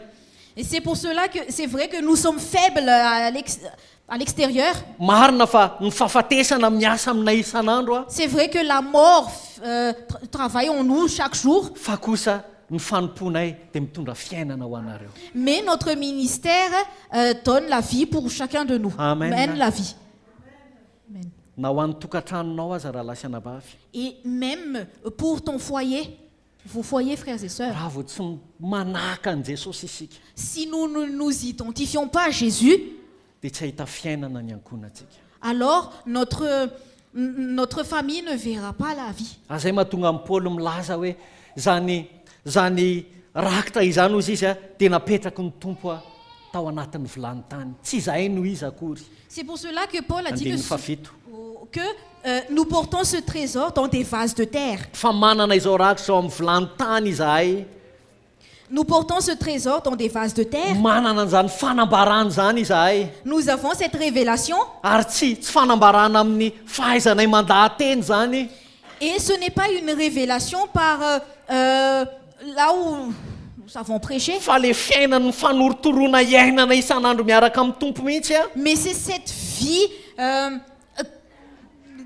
vie avec le Seigneur, ce brisement que nous vivons tous les jours. No mahatonga fiainana mivoaka ho azy amin'ny alalanay dia ny fiainan'i Kristy zany. Et c'est à cause de cela qu'il y a la vie de Christ qui Amen. engendre, qui Satria rehefa sort. miaina an'izany isika raha lasa anabavy a. Parce que lorsque nous vivons cela, frères et Rehefa sœurs, miaina amin'ny fanahafana an'i Kristy isika. lorsque nous vivons notre identification en Jésus-Christ, Amen. Amen. Dia ozy izy hoe dia mampazava ny fotsika ho amin'ny fahazavana andininy fahenina, mampazava ny fotsika ho amin'ny fahazavana ny fahalalana ny voninahitr'Andriamanitra izay aiza eo amin'ny tavan'i Kristy. Amen. Comme il est écrit au verset 6, ça fait briller la lumière dans nos cœurs pour faire resplendir la connaissance de la gloire de Dieu ou sur la face de Christ. Amen. Amen. Eo amin'ny tavan'i Kristy. Sur la face de Christ. Azonareo ve ny langage ara-panahy Paul? Est-ce que vous comprenez cet langage spirituel de l'apôtre Paul? Fa mila takatsika zany androany. Mais nous avons besoin de comprendre cela. Andininy fafito a. Mba ho an'Andriamanitra ny alehibean'ny hery fa tsy ho avy aminay izay tsinitsinina hozy izy Paul apôstoly. Au verset 7, afin que cette grande puissance soit attribuée à Dieu et non pas à nous. Dia jereo amin'izay ny fijonana vavolombelona. Et regardez bien le témoignage. Voakeza manodidina izahay nefa tsy tery a, ary very hevitra nefa tsy mamoy fo. Enjehana nefa tsy nafoy a, potraka nefa tsy maty. Nous sommes pressés de toute manière, mais non réduits à l'extrémité. Dans la détresse, mais non dans le désespoir. Persécutés, mais non abandonnés. Abattus, mais non perdus. Mitondra ny fahafatesan'i Jesosy mandrakariva ao amin'ny tena izahay. Nofinay zany. Amen. Portons toujours avec nous dans notre corps la mort de Jésus, donc la chair. Raha lasy anabavy, haintsika tsy enjery zany teny zany. Frères et sœurs, nous connaissons par cœur cette parole. Fa moa ve iainantsika zany? Mais est-ce que nous la vivons réellement? Fa nafantatsika 10 taona ary zany teny zany a. Mais même si ça fait 15 ans que nous connaissons cette parole, Fa rehefa avy eo ihany rapitso ihany. mais après même ou demain, Eo anatrehana zavatra izay mila hitondrantsika ny azo fijaliana isika, face à des situations où nous chargeons de notre croix ka tsy mitondra ny azo fijaliantsika isika, et que nous ne portons pas notre croix, dia fahalalana fotsiny zany. alors cette parole n'est qu'une connaissance intellectuelle dans la tête.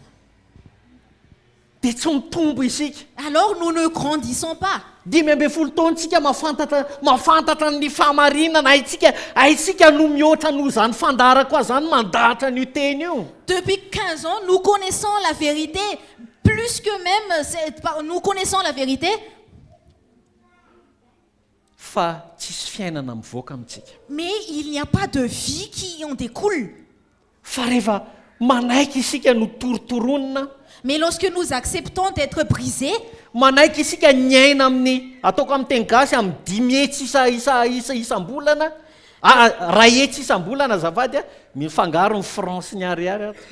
et lorsque nous acceptons de vivre avec 100 000 arrières tous les mois, Zay nisy taona ny aina 120 000 ariary isam-bolana, il y a eu un moment où nous, na 160 000 azafady. nous vivons avec 160 000 arrières. Mafy zany raha lasy anabavy. Et c'est dur, frères et sœurs. 11 500 ny anaovanay provision isan-kerina isan'andro. Nous faisons la provision avec 11 500 000. 11 500 francs, zany hoe 3 arivo isan'andro a, tsy hoe sakafo maraina fa isan'andro. Donc 2300 arrières tous les jours. C'est tous les jours. 2300 ariary isan'andro ny sakafonay. Nous achetons à manger à 2300 Alaina arrières tous les jours. ny légumes sautés, Nous prenons les légumes sautés, alaina ny fécule, nous prenons les fécules, tonga dia ampy maraina sy hariva. et cela nous suffit du matin jusqu'au soir. Amen. Amen. Fa raha vao tsy manaiky an'izay tsika raha lasy anabavy, Mais si nous n'acceptons pas cela, frères et sœurs, tsy mahavita mitory-teny akory. alors nous n'arrivons même pas à prêcher. Satria tsy fantatsika zany fiaretana ao amin'ny tompo izany. Parce que nous ne connaissons pas cette souffrance dans le Seigneur. Zay mahatonga ny Paoly manana fijoroana vavolombelona, ohatrany hoe ratsy ny voalohany a, fa nefa témoignage ny faharoa fijoroana vavolombelona. C'est pour cela que Paul a un témoignage comme si le premier est mauvais, mais plus tard il a un témoignage, un bon témoignage. Andininy fahavalo, voagejany manodidina nefa maninona tsy tery ihany. Amen. Au verset 8, nous sommes pressés de toute manière, mais non réduits à l'extrémité. Misy taona very hevitra nefa tsy tafamoy fo. Il y a des moments où nous sommes dans la détresse, mais non pas le désespoir. Enjehana nefa tsy nafoy, Persécutés, mais non abandonnés. potraka nefa tsy maty. Abattus, mais non perdus. Amen. Amen. andiny faraky ambin'ny folo fa izahay izay velona dia atolotra ho amin'ny fahafatesana mandrakariva noho ny amin'i Jesosy mba aseho amin'ny nofinay mety matokoa ny fiainan'i Jesosy. Au verset 11, car nous qui vivons, nous sommes sans cesse livrés à la mort à cause de Jésus, afin que la vie de Jésus soit aussi manifestée dans notre chair mortelle.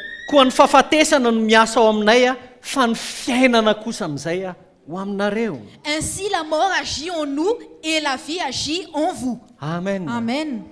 Na eo amin'ny mpivady ary dia miasa zany. Même au sein du couple, cela agit. Taitra rehefa misy zavatra mitranga tampoka. Dès qu'il y a une situation, nous sommes pris au dépourvu, nous sommes étonnés. Kivy any dia ahoana zany chéri. Et on est découragé. Chérie, c'est quoi cela? Fa avy eo Mais plus tard, tsy ketraka. Amen. nous ne sommes pas découragés. Afaka mifagnome fiainana. Nous pouvons nous donner la vie. Afaka manana fijona vavolombelona hoe fa tsy mbola ohatrany hoe efa mahazatra antsika ny fitondran'ny tompo hatramin'izay. Amen. Nous avons un témoignage que la manière dont le Seigneur nous conduit, nous ne sommes pas habitués à ça. Nous sommes habitués à cela. Efa zatra ny fitondran'ny tompo isika. Nous sommes habitués à la conduite du Seigneur. Taiza ho aizany ilay tany amin'ny 13 taona lasa hoe 11 500 isan'andro ny sakafo. Par rapport à 13 ans passés où nous avons mangé avec 11 500, dia mbola mifampahery hoe tsy hampafiriny tsy hoe manamaivana akory fa matoky ny fitondran'ny tompo. et nous nous encourageons. C'est pas comme si nous prenons à la légère, mais nous faisons confiance au Seigneur. Ny fahafatesana miasa ao aminay La mort agit en nous. fa ny fiainana kosa no ifampaherezana rehefa avy. Et, Amen. mais c'est à la vie que nous nous encourageons qui agit en vous. Amen. Andiny fahatelo ambin'ny folo saika tsy nivakiko hatramin'ny farany fa aloha vakitsika hatramin'ny farany ihany. Ary satria manana izany fanany finoana izany indrindra izahay araka ny voasoratra hoe nino aho ka dia niteny dia mino koa izahay ka miteny fa fantatray fa izay nanangana an Jesosy tompo no anangana anay koa miaraka amin'ny Jesosy ka nolotra anay miaraka aminareo. Au verset 13, et comme nous avons le même esprit de foi qui est exprimé dans cette parole de l'Écriture, j'ai cru, c'est pourquoi j'ai parlé. Nous aussi, nous croyons, et c'est pour cela que nous parlons. Verset 14, sachant que celui qui a ressuscité le Seigneur Jésus nous ressuscitera aussi avec Jésus et nous fera paraître avec vous en sa présence. Amen. Amen. Andiny fahinana ambin'ny folo ary tsy ketraka izahay fa na dia mialevina aza ny toetra ivelany dia vaozina isan'andro kosa ny toetra anatiny. Fa ny fahorianay maivana izay vetivety foana dia mainka miasa fatratra indrindra ka mahatateraka voninahitra mavesatra maharitra mandrakizay ho anay. Raha tsy mijery ny hita izahay fa ny tsy hita, fa ny hita ny fahorianay vetivety foana fa ny tsy hita dia maharitra mandrakizay. Au verset 16 à 18, c'est pourquoi nous ne perdons pas courage. Et même si notre homme extérieur se détruit, notre homme intérieur se renouvelle de jour en jour.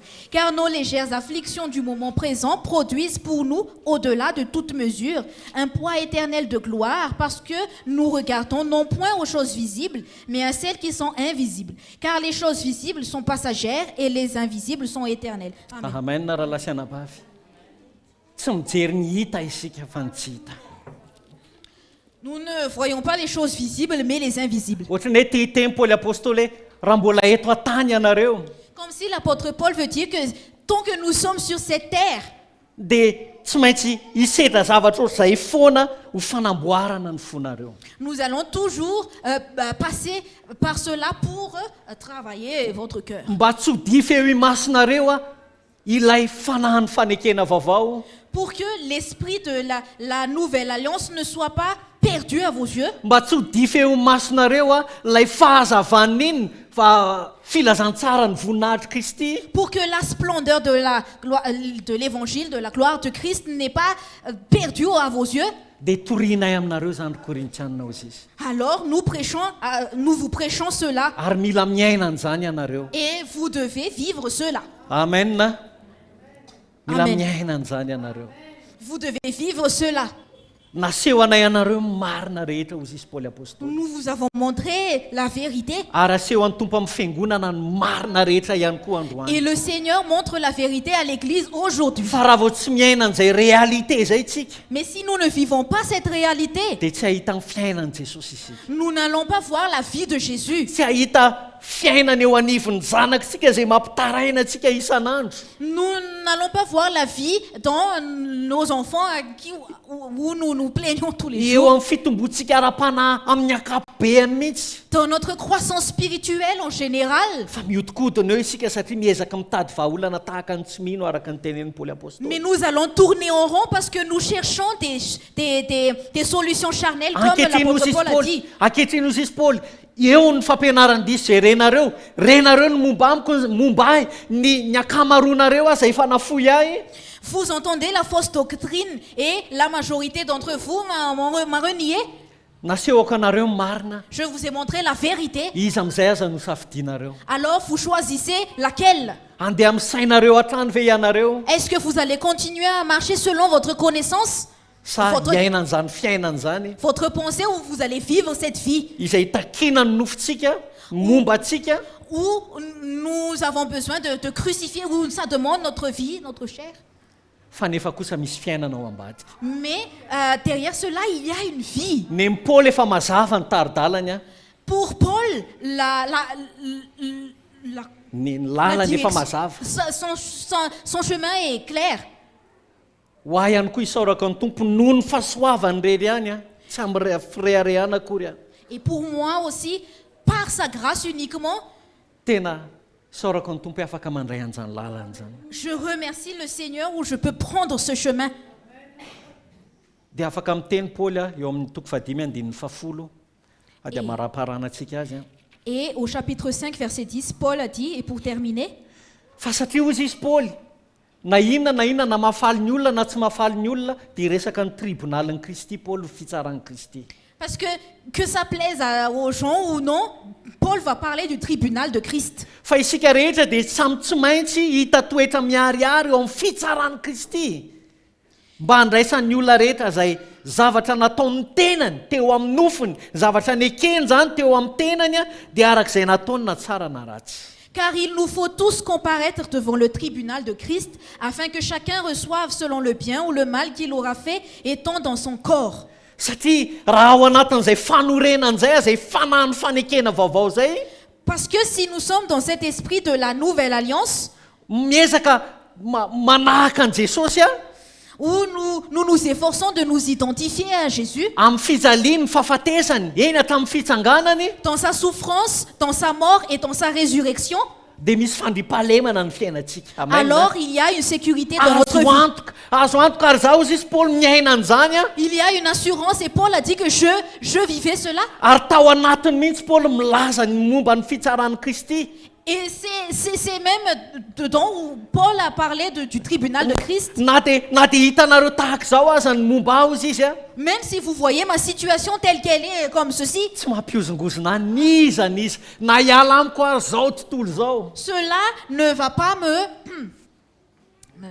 m'ébranler, même si le monde sera contre moi, je ne serai pas ébranlé. Amen. Amen. Fa ny zavatra mpanjiny kosa izy Paul hijoro eo amin'ny tribunalin'ny Kristy ray androany. Mais ce que je regarde, c'est que je vais comparaître devant le tribunal de Christ. Mety niaina tamin'ny ray hetsy isam-bola anao Peut-être que j'ai vécu, je vivais avec 100 000 arrières fa par tsy mois. nanao maromaro tiraisana. Mais je n'étais pas dans des compromis. Je ne vivais pas dans le compromis. Niaina ray hetsy isam-bolana na andra-pahafatoko. Mais même si je vais vivre avec 100 000 arrières par jour jusqu'à ma mort, fa eo amin'ny tribunalin'ny Kristy kosa eo amin'ny fitsaran'ny Kristy dia handray ny valim-potian'ny rehetra. mais face au tribunal de Christ, je vais recevoir ma rémunération, ma récompense. Noho ny amin'ny filazantsara mety betsaka ny zavatra mandalo eo amiko izy Paul apôstôly. À cause de l'évangile, peut-être qu'il y a différentes situations dans ma vie, selon Fa za l'apôtre kosa atao Paul. anatin'ny foko Mais moi, dans ma vie, fantatro dans mon cœur, fantatro izay ao anatiko. je connais ce qu'il y a en moi. Amen. Amen. Raha hijoro andray androany eo anatrehan'ny tompo. Et si je vais comparaître devant le Seigneur, Amen. Amen. Any ihany atahorako. C'est à cela où j'ai la crainte. Tsy mampanina ny aretina. La maladie ne me fait pas peur. Tsy mampanina ny tsy fisina. Le manquement ne me fait pas peur. Fa ny mampatahotra dia hoe manahoana eo anaty ny tribunalin'ny Kristy indray andro. Mais là où il y a une crainte au moins, c'est que comment je serai quand je vais comparaître devant le tribunal de Christ. Dia izay mahatonga azy milaza eo amin'ny toko 5:1 koa satria amin'izany satria fantatsika ny fatahorana ny tompo. Au verset 11, il est dit, connaissons donc la crainte du Seigneur. Mino fa voazava amintsika izany teny izany raha lasy anabavy. Et je crois que cette parole est éclairée en nous. Ao aorian'ny tribunalin'ny Kristy izay tokony hananany fiangonana conscience zany, fieritreretana hoe ijoro eo anatrehan'ny fitsaran'ny Kristy izy indray andro any. Et c'est là où l'Église doit avoir une conscience qu'un jour ils vont comparaître devant le tribunal de Christ. Dia hozy izy eo amin'ny 9:20 satria fantatsika ny fatahorana ny tompo. Mino fa mahafantatra ny fatahorana ny tompo isika. Connaissons donc la crainte du Seigneur. J'espère que nous avons cette crainte du Seigneur. Amen. Amen. Manana ny fatahorana ny tompo isika. Nous avons la crainte du Seigneur.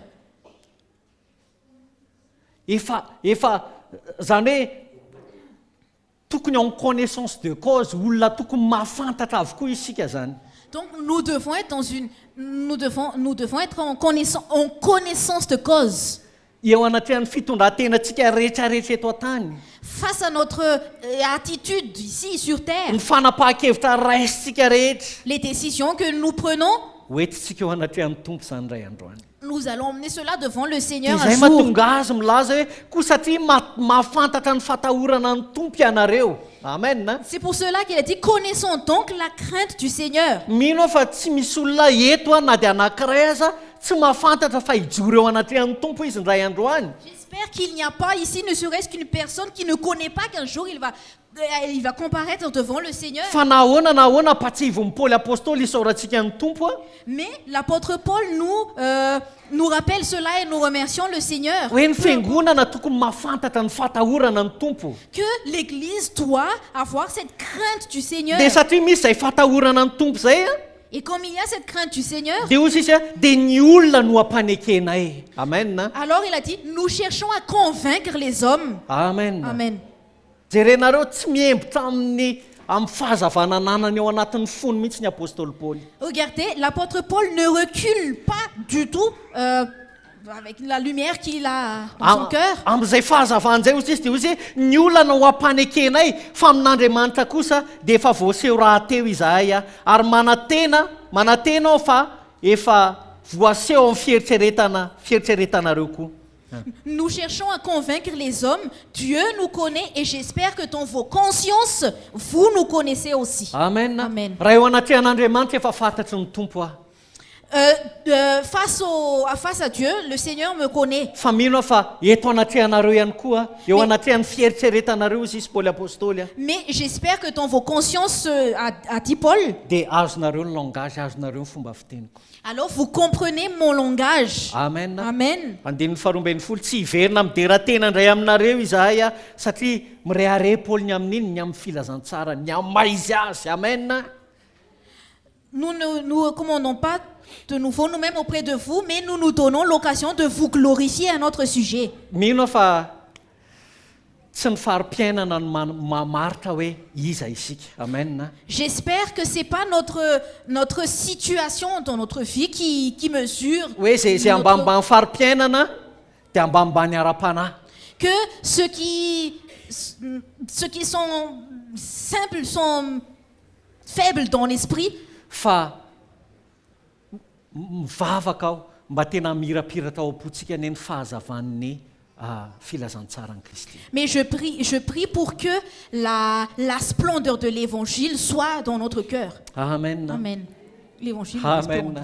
Amen. Alléluia. Tsara ny témoignage-n'ny Paul raha lasiana ba faranako eo amin'ny 17:40 sy ny 4:40. Le témoignage de Paul est bon, frères et sœurs. Je vais terminer au verset 13 et 14. Hozy izy hoe fa raha very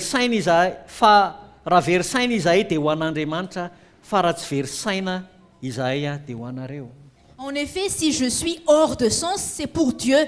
Si je suis de bon sens, c'est pour vous. ho an'ny olona hafa dia misy ny tsara reo apôstôly hafa ny tsara tahaka ny olona tsy mana-tsaina ary mihevitra zay zanjatra lazaiko zany ho fahadalàna. Pour les autres, ce sont les autres qui vont penser que je dis cela comme si c'est une folie. Oui. Fa raha tsy very saina izay dia ho anareo izy. Mais si je suis de bon sens, c'est Zany pour hoe, vous. ny fiangonana mila matakatra ny langage ny Paoly. Cela Amen. signifie que l'Église doit comprendre le langage de Paul. Mino aho fa tsy ho tahaka ny fiheveran'ny hafa ny fiheveranareo ah. J'espère que vous ne me considérez pas comme les autres me considèrent. Ary mino ihany koa fa ho an'ny olona maro izay mametra-panontaniana amin'izao filazantsara zao tsy mitovy amin'izay ihany koa ny fomba fijerintsika. Et j'espère que notre manière de voir n'est pas comme ceux qui se posent beaucoup de questions par rapport à cet évangile. Fa tsy afaka ny tsy ambarako zany hozy isy Paoly apôstôly a. Tsy afaka ny tsy ambarako zany a. Verset combien? Ciao.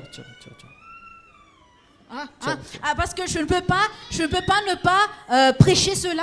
Tsy afaka ny tsy ambarako satria fiainana iainako zany. Je ne peux pas ne pas prêcher cela parce que c'est une vie que je vis. Hitako eo amin'ny tavan'ny Kristy zany. Et cela est vu sur la face de Christ. Fa ny fitiavan'ny Kristy andin'ny faefatra ambin'ny folo manery anay satria izao no hevitray maty ny anankiray hamonjy ny rehetra ka dia maty koa izy rehetra. Ary maty hamonjy ny olona rehetra izy a mba tsy ho velona ho an'ny tenany intsony izay velona fa ho an'izay efa maty sy mitsangana hamonjy azy. Amen. Versets 14 et 15. Car l'amour de Christ nous presse parce que nous estimons que si un seul est mort pour tous, tous donc sont morts. Et qu'il est mort pour tous afin que ceux qui vivent ne vivent plus pour eux-mêmes, mais pour celui qui est mort et ressuscité pour eux. Mba tsy haina ho an'ny tenantsika intsony ane isika. Amen. Pour que nous ne vivons plus pour nous-mêmes. Tsy katsaka intsony isika ny izay mety mahasoa atsika na mety asolafaka atsika zany a.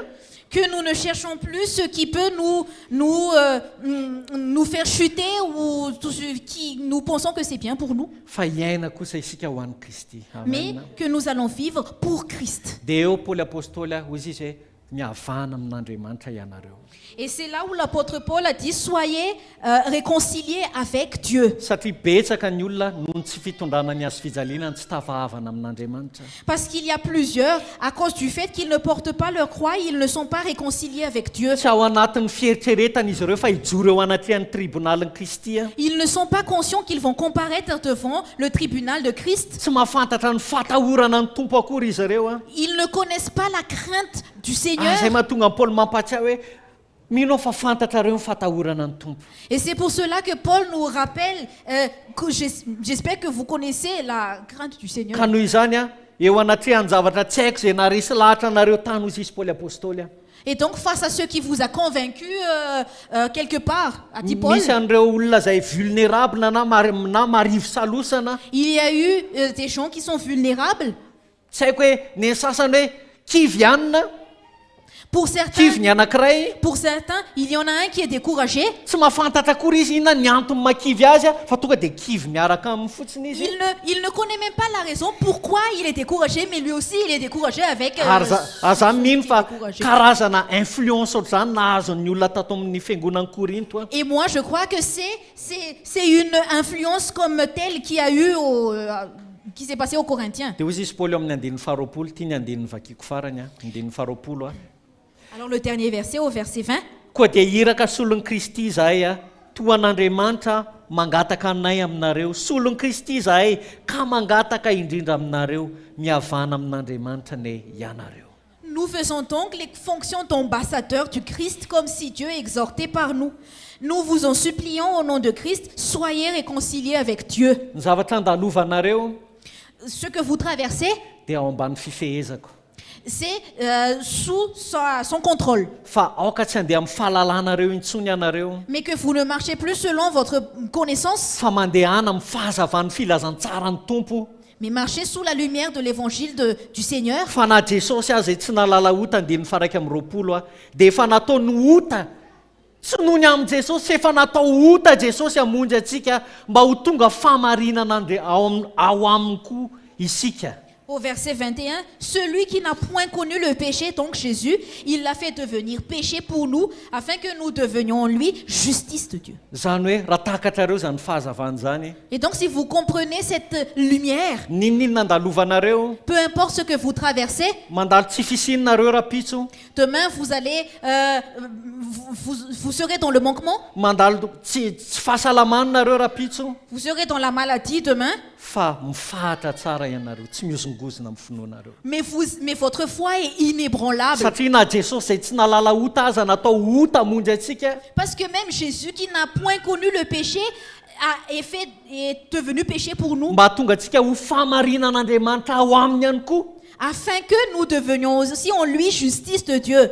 dia miaina arak'izany ianareo. Alors allons vivre en cela. Amen. Amen. Eo tsika hitsangana. Allons nous lever. Amen. Alléluia. Jesosy makasitraka anao zay ny amin'izany fahazavanao zany Tompo, ary mbola tsy mitsahatra mideranao zay Tompo, satria anao ny fiangonana Jesosy. Eo amin'ny fiandriananao ianao, tsy misy matohitra anao, tsy misy mahakasika anao.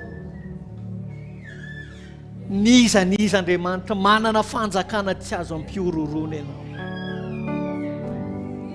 Ary avy ao amin'ny fiandriananao ianao no mitazana ny fiangonanao Tompo.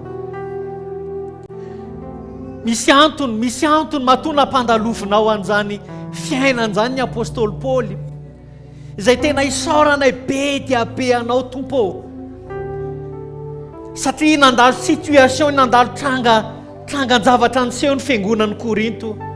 Dia rehefa mamaky an'izany izay ankehitriny, indrindra fa ny fiangonana tia mivanona ny farany, dia tiana ho iverina amin'izany fahazavana izany ihany koa ny sainay Tompo, ahafahanay manahaka anao Jesosy, ahafahanay mahita ny fahazavan'ny filazantsara ny voninahitry Kristy ambony lavitra. Dia rain'i Paoly mihitsy fa ambony lavitra noho ny faneken'i Mosesy izany, ambony lavitra noho ny fanekena taloha zany, ny arena zay anananay aty amin'ny fanekena vaovao. Ary misy herin'Andriamanitra ao anatin'izany. Aoka ny fiangonanao ahita tazana an'izany herin'Andriamanitra ao anatin'izany fiainana ny filazantsara anao zany. Satria mijoro vavolombelona mihitsy Paoly, fa zany fanambarany zany dia napetraka tao amin'ny vilany tany hozy isy Paoly apôstôly, mba ho an'Andriamanitra ny alehibean'ny hery, zany hoe misy herin'Andriamanitra ao anatin'ny filazantsara.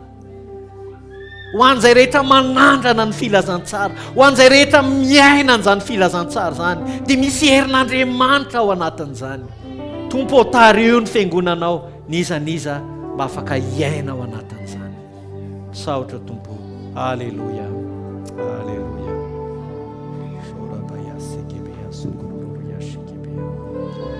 Merci Seigneur Jésus. Alléluia.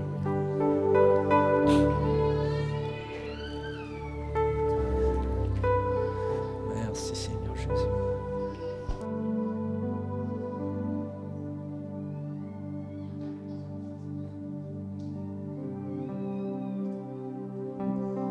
Alléluia.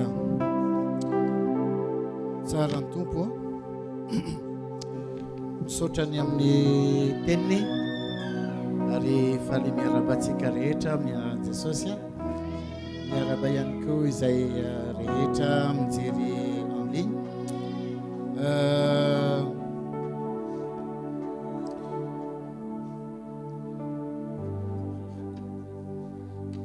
Angamba ny teny izay nomeny Tompo atsika androany tsy mahakasika atsika. Amen. To tsisy mambara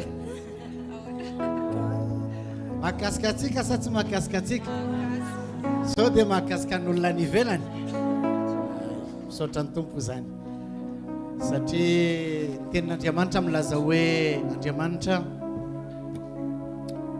rehefa maniraka ny teniny dia tsy miverina amin'ny foana fa manatanteraka izay nanirahany azy ary meno fa tafalatsaka ao anatin'ny fotsika tsirairay izay tenin'Andriamanitra zany ary hitombo hanalatsika ao anatin'ny fahazazana ho lehilahy sy vehivavy tafaorona tsara ao amin'ny tompo. Amen. Hiditra amin'ny latabatra ny tompo dia andetsika hira anankiray ho fanomanana ny foamam-panahintsika alohan'ny hidirana amin'izany fandraisana fanazany tompo izany.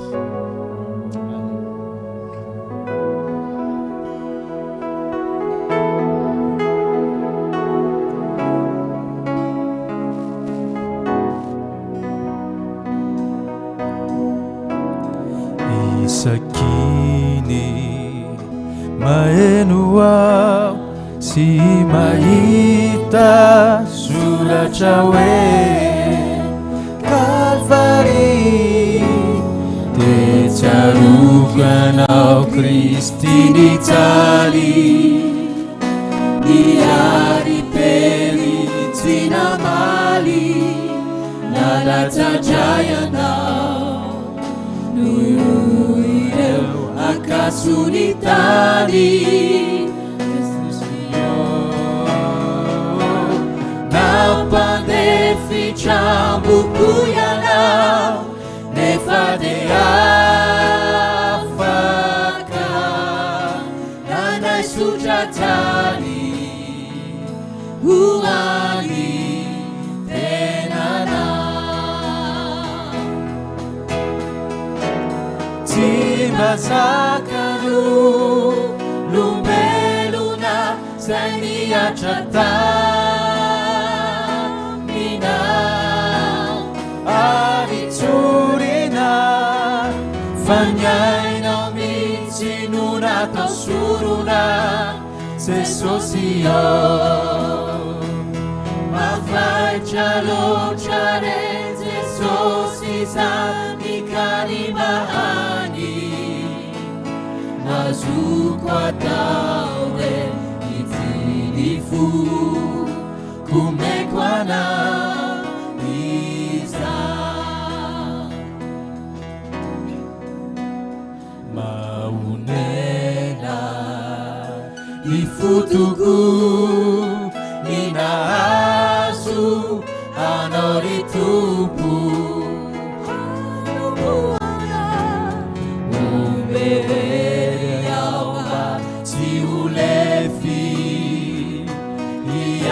Satio chani flefi kameluaku Nyanaranaw ri Kristi pandesi Nafunyani wai Yasauanaw maharicha Kati usasacha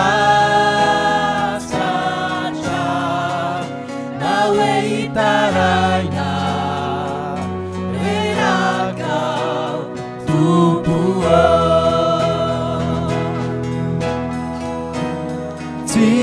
Timasakanu lumbeluna saniachata minau ariturina fanyaina mitsinuna tosuruna sesosio mafaichalo chare sesosiza ikarimahani azukwatawe itilifu kumekwana isa.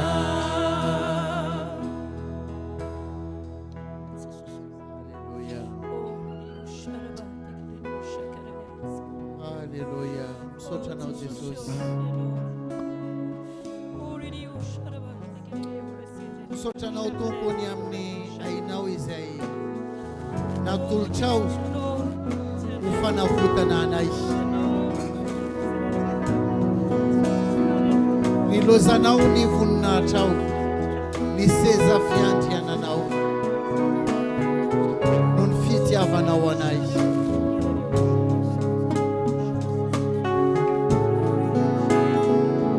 naiky natao hosorona tonga teto ambony tany ianao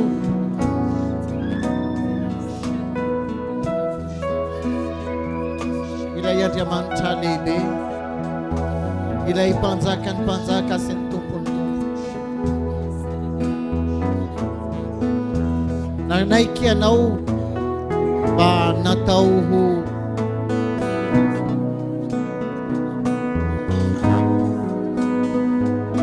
ianao no ilay zanak'ondrin'Andriamanitra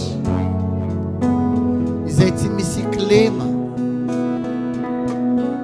izay tsy misy pentina ilay tsy nanota ilay mendrika indrindra nalatsakao tompony ranao ny fitiavanao anay inona no azonay ambara inona no azonay lazaina tompo ohatra maivana loatra ny teninay olombelona raha ny ho fankasitrahana eo anatrehanao inona no azonay atolotra tompo ho fanehoana fankasitrahana tsy manana na inona izahay afa-tsy ny fonay ny mombanay rehetra tompo zay no atolotra ihoanao ho fanatitra velona masina mba ho ankasitranao misaotranao tompony amin'ny mofo sy ny kapoka izay maneho ny asa lehibe izay nataonao tao ambony hazo fijaliana tao Calvary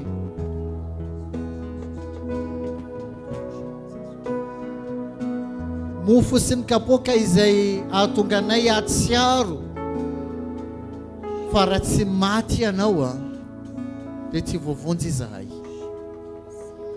raha tsy maty ianao dia very izahay misaotranao Jesosy misaotranao tompo misaotrany amin'izao fanasanay izao satria anao tompo no manasanay mba iray latabatra aminao ianao tompo no nanomana izao latabatra izao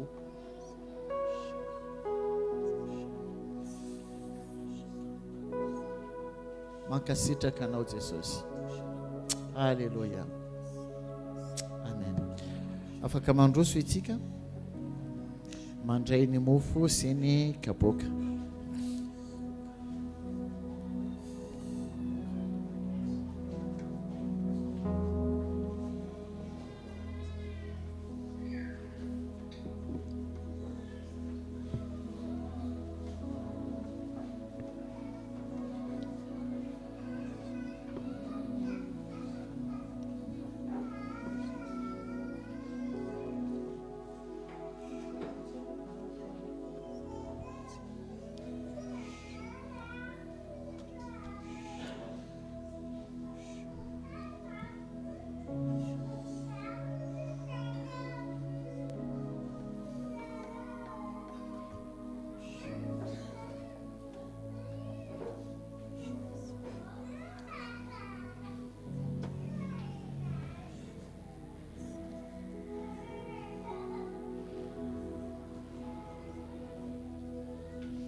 anisany teny izay nozaraina teo dia hoe ny teny rehetra izay raisitsika dia mila raisina amin'ny fanahy. Ny fanompona izay ataontsika dia fanompona ara-panahy, tsy fahazarana, tsy fomba fanao. Angamba itsika mahita matetika misy loza mitranga ety sy ero any amin'ny arabe, ary misy olona maro tena maty ao amin'ny arabe amin'ny fitondrana moto na zavatra hafa. Ary rehefa misy loza toy izany dia misy zavatra anankiroa miseho. Misy olona tsy afaka mihetsika ambony tany, izany hoe misy nofo mangatsiaka. Dia misy inona koa?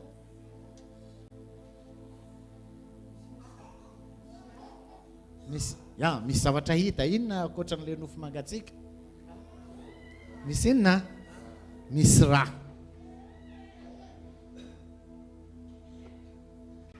Misy nofo mangatsiaka dia misy rà paritaka. Dia fantatra hoe maty ilay olona. Rehefa no kapoana Jesosy, rehefa no vonoina Jesosy, dia niantona ambony hazo fijaliana ny vata mangatsiaka, fa ny rany maninona?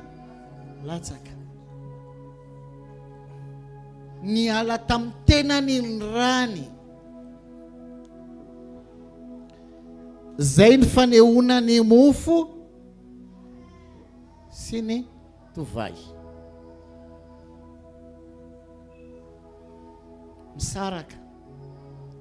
Zany hoe ity latabaitra ity dia maneho sy manambara ny fahafatesan'i Jesosy. Dia ny fandraisana n'ity mofo ity sy n'ity kapoaka ity dia miara-miombona amin'ny Kristy amin'ny fahafatesany.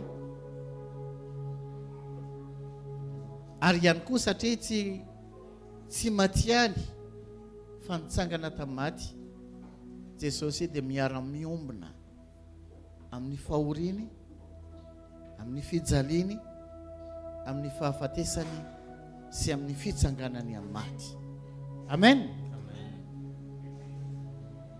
Ary izay mihitsy ny zavatra tokony ho tsarotsika isaky ny mandray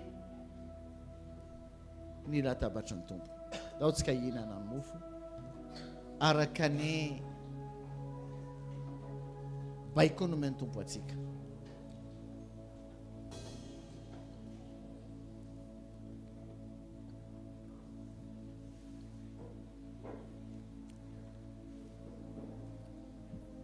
Isika isotrony kapoaka.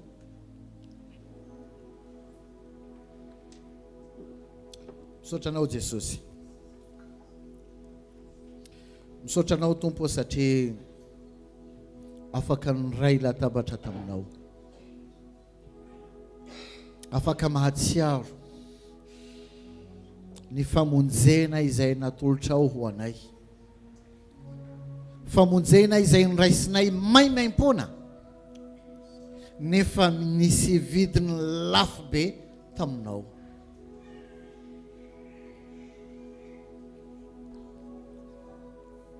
Ary raha misy zavatra tena manandanja indrindra aminay dia nahatonga anay olonafaka, nahatonga anay ho zanaka, nahatonga anay ho mpandova sy mpiray lova amin'ny alalanao noho ny fahafatesana nataonao tamin'ny hazo fijaliana. Ka tsy manan-kery aminay intsony ny fahafatesana satria ao aminay ny fiainana, ilay fiainana mandra izay ho anao iririan'ny voninahitra. Daotsika amerina le hira teo.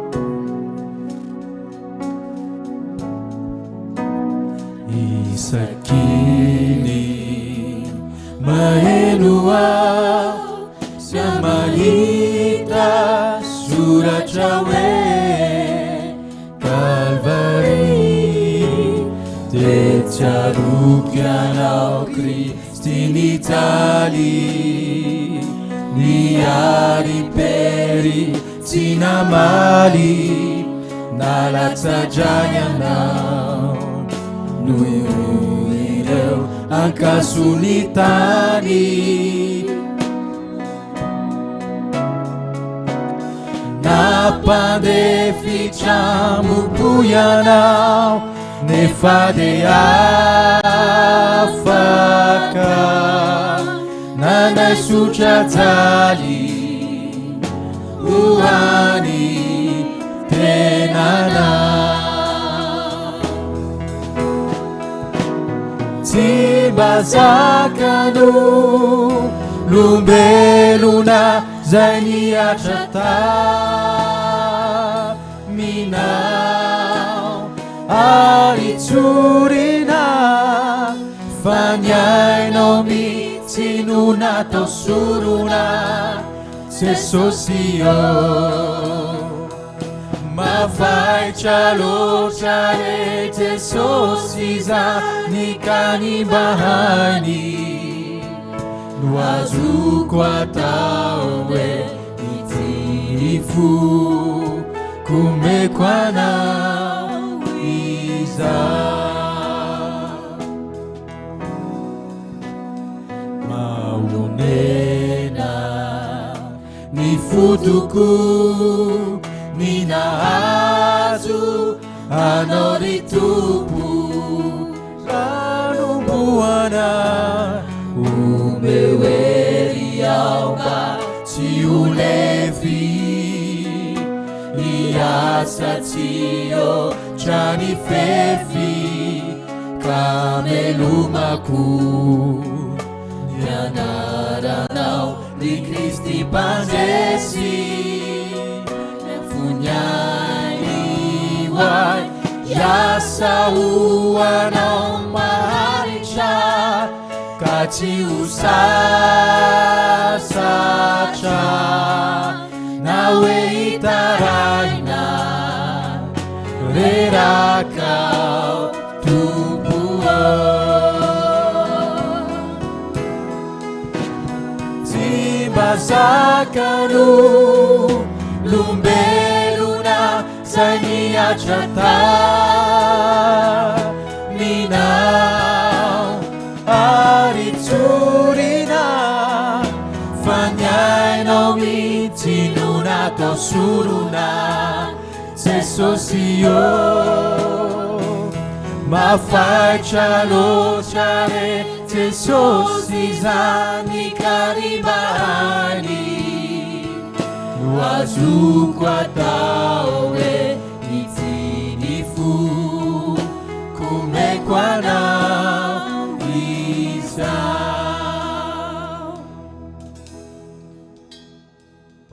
Alléluia. Ya hitra amin'ny filazana itsika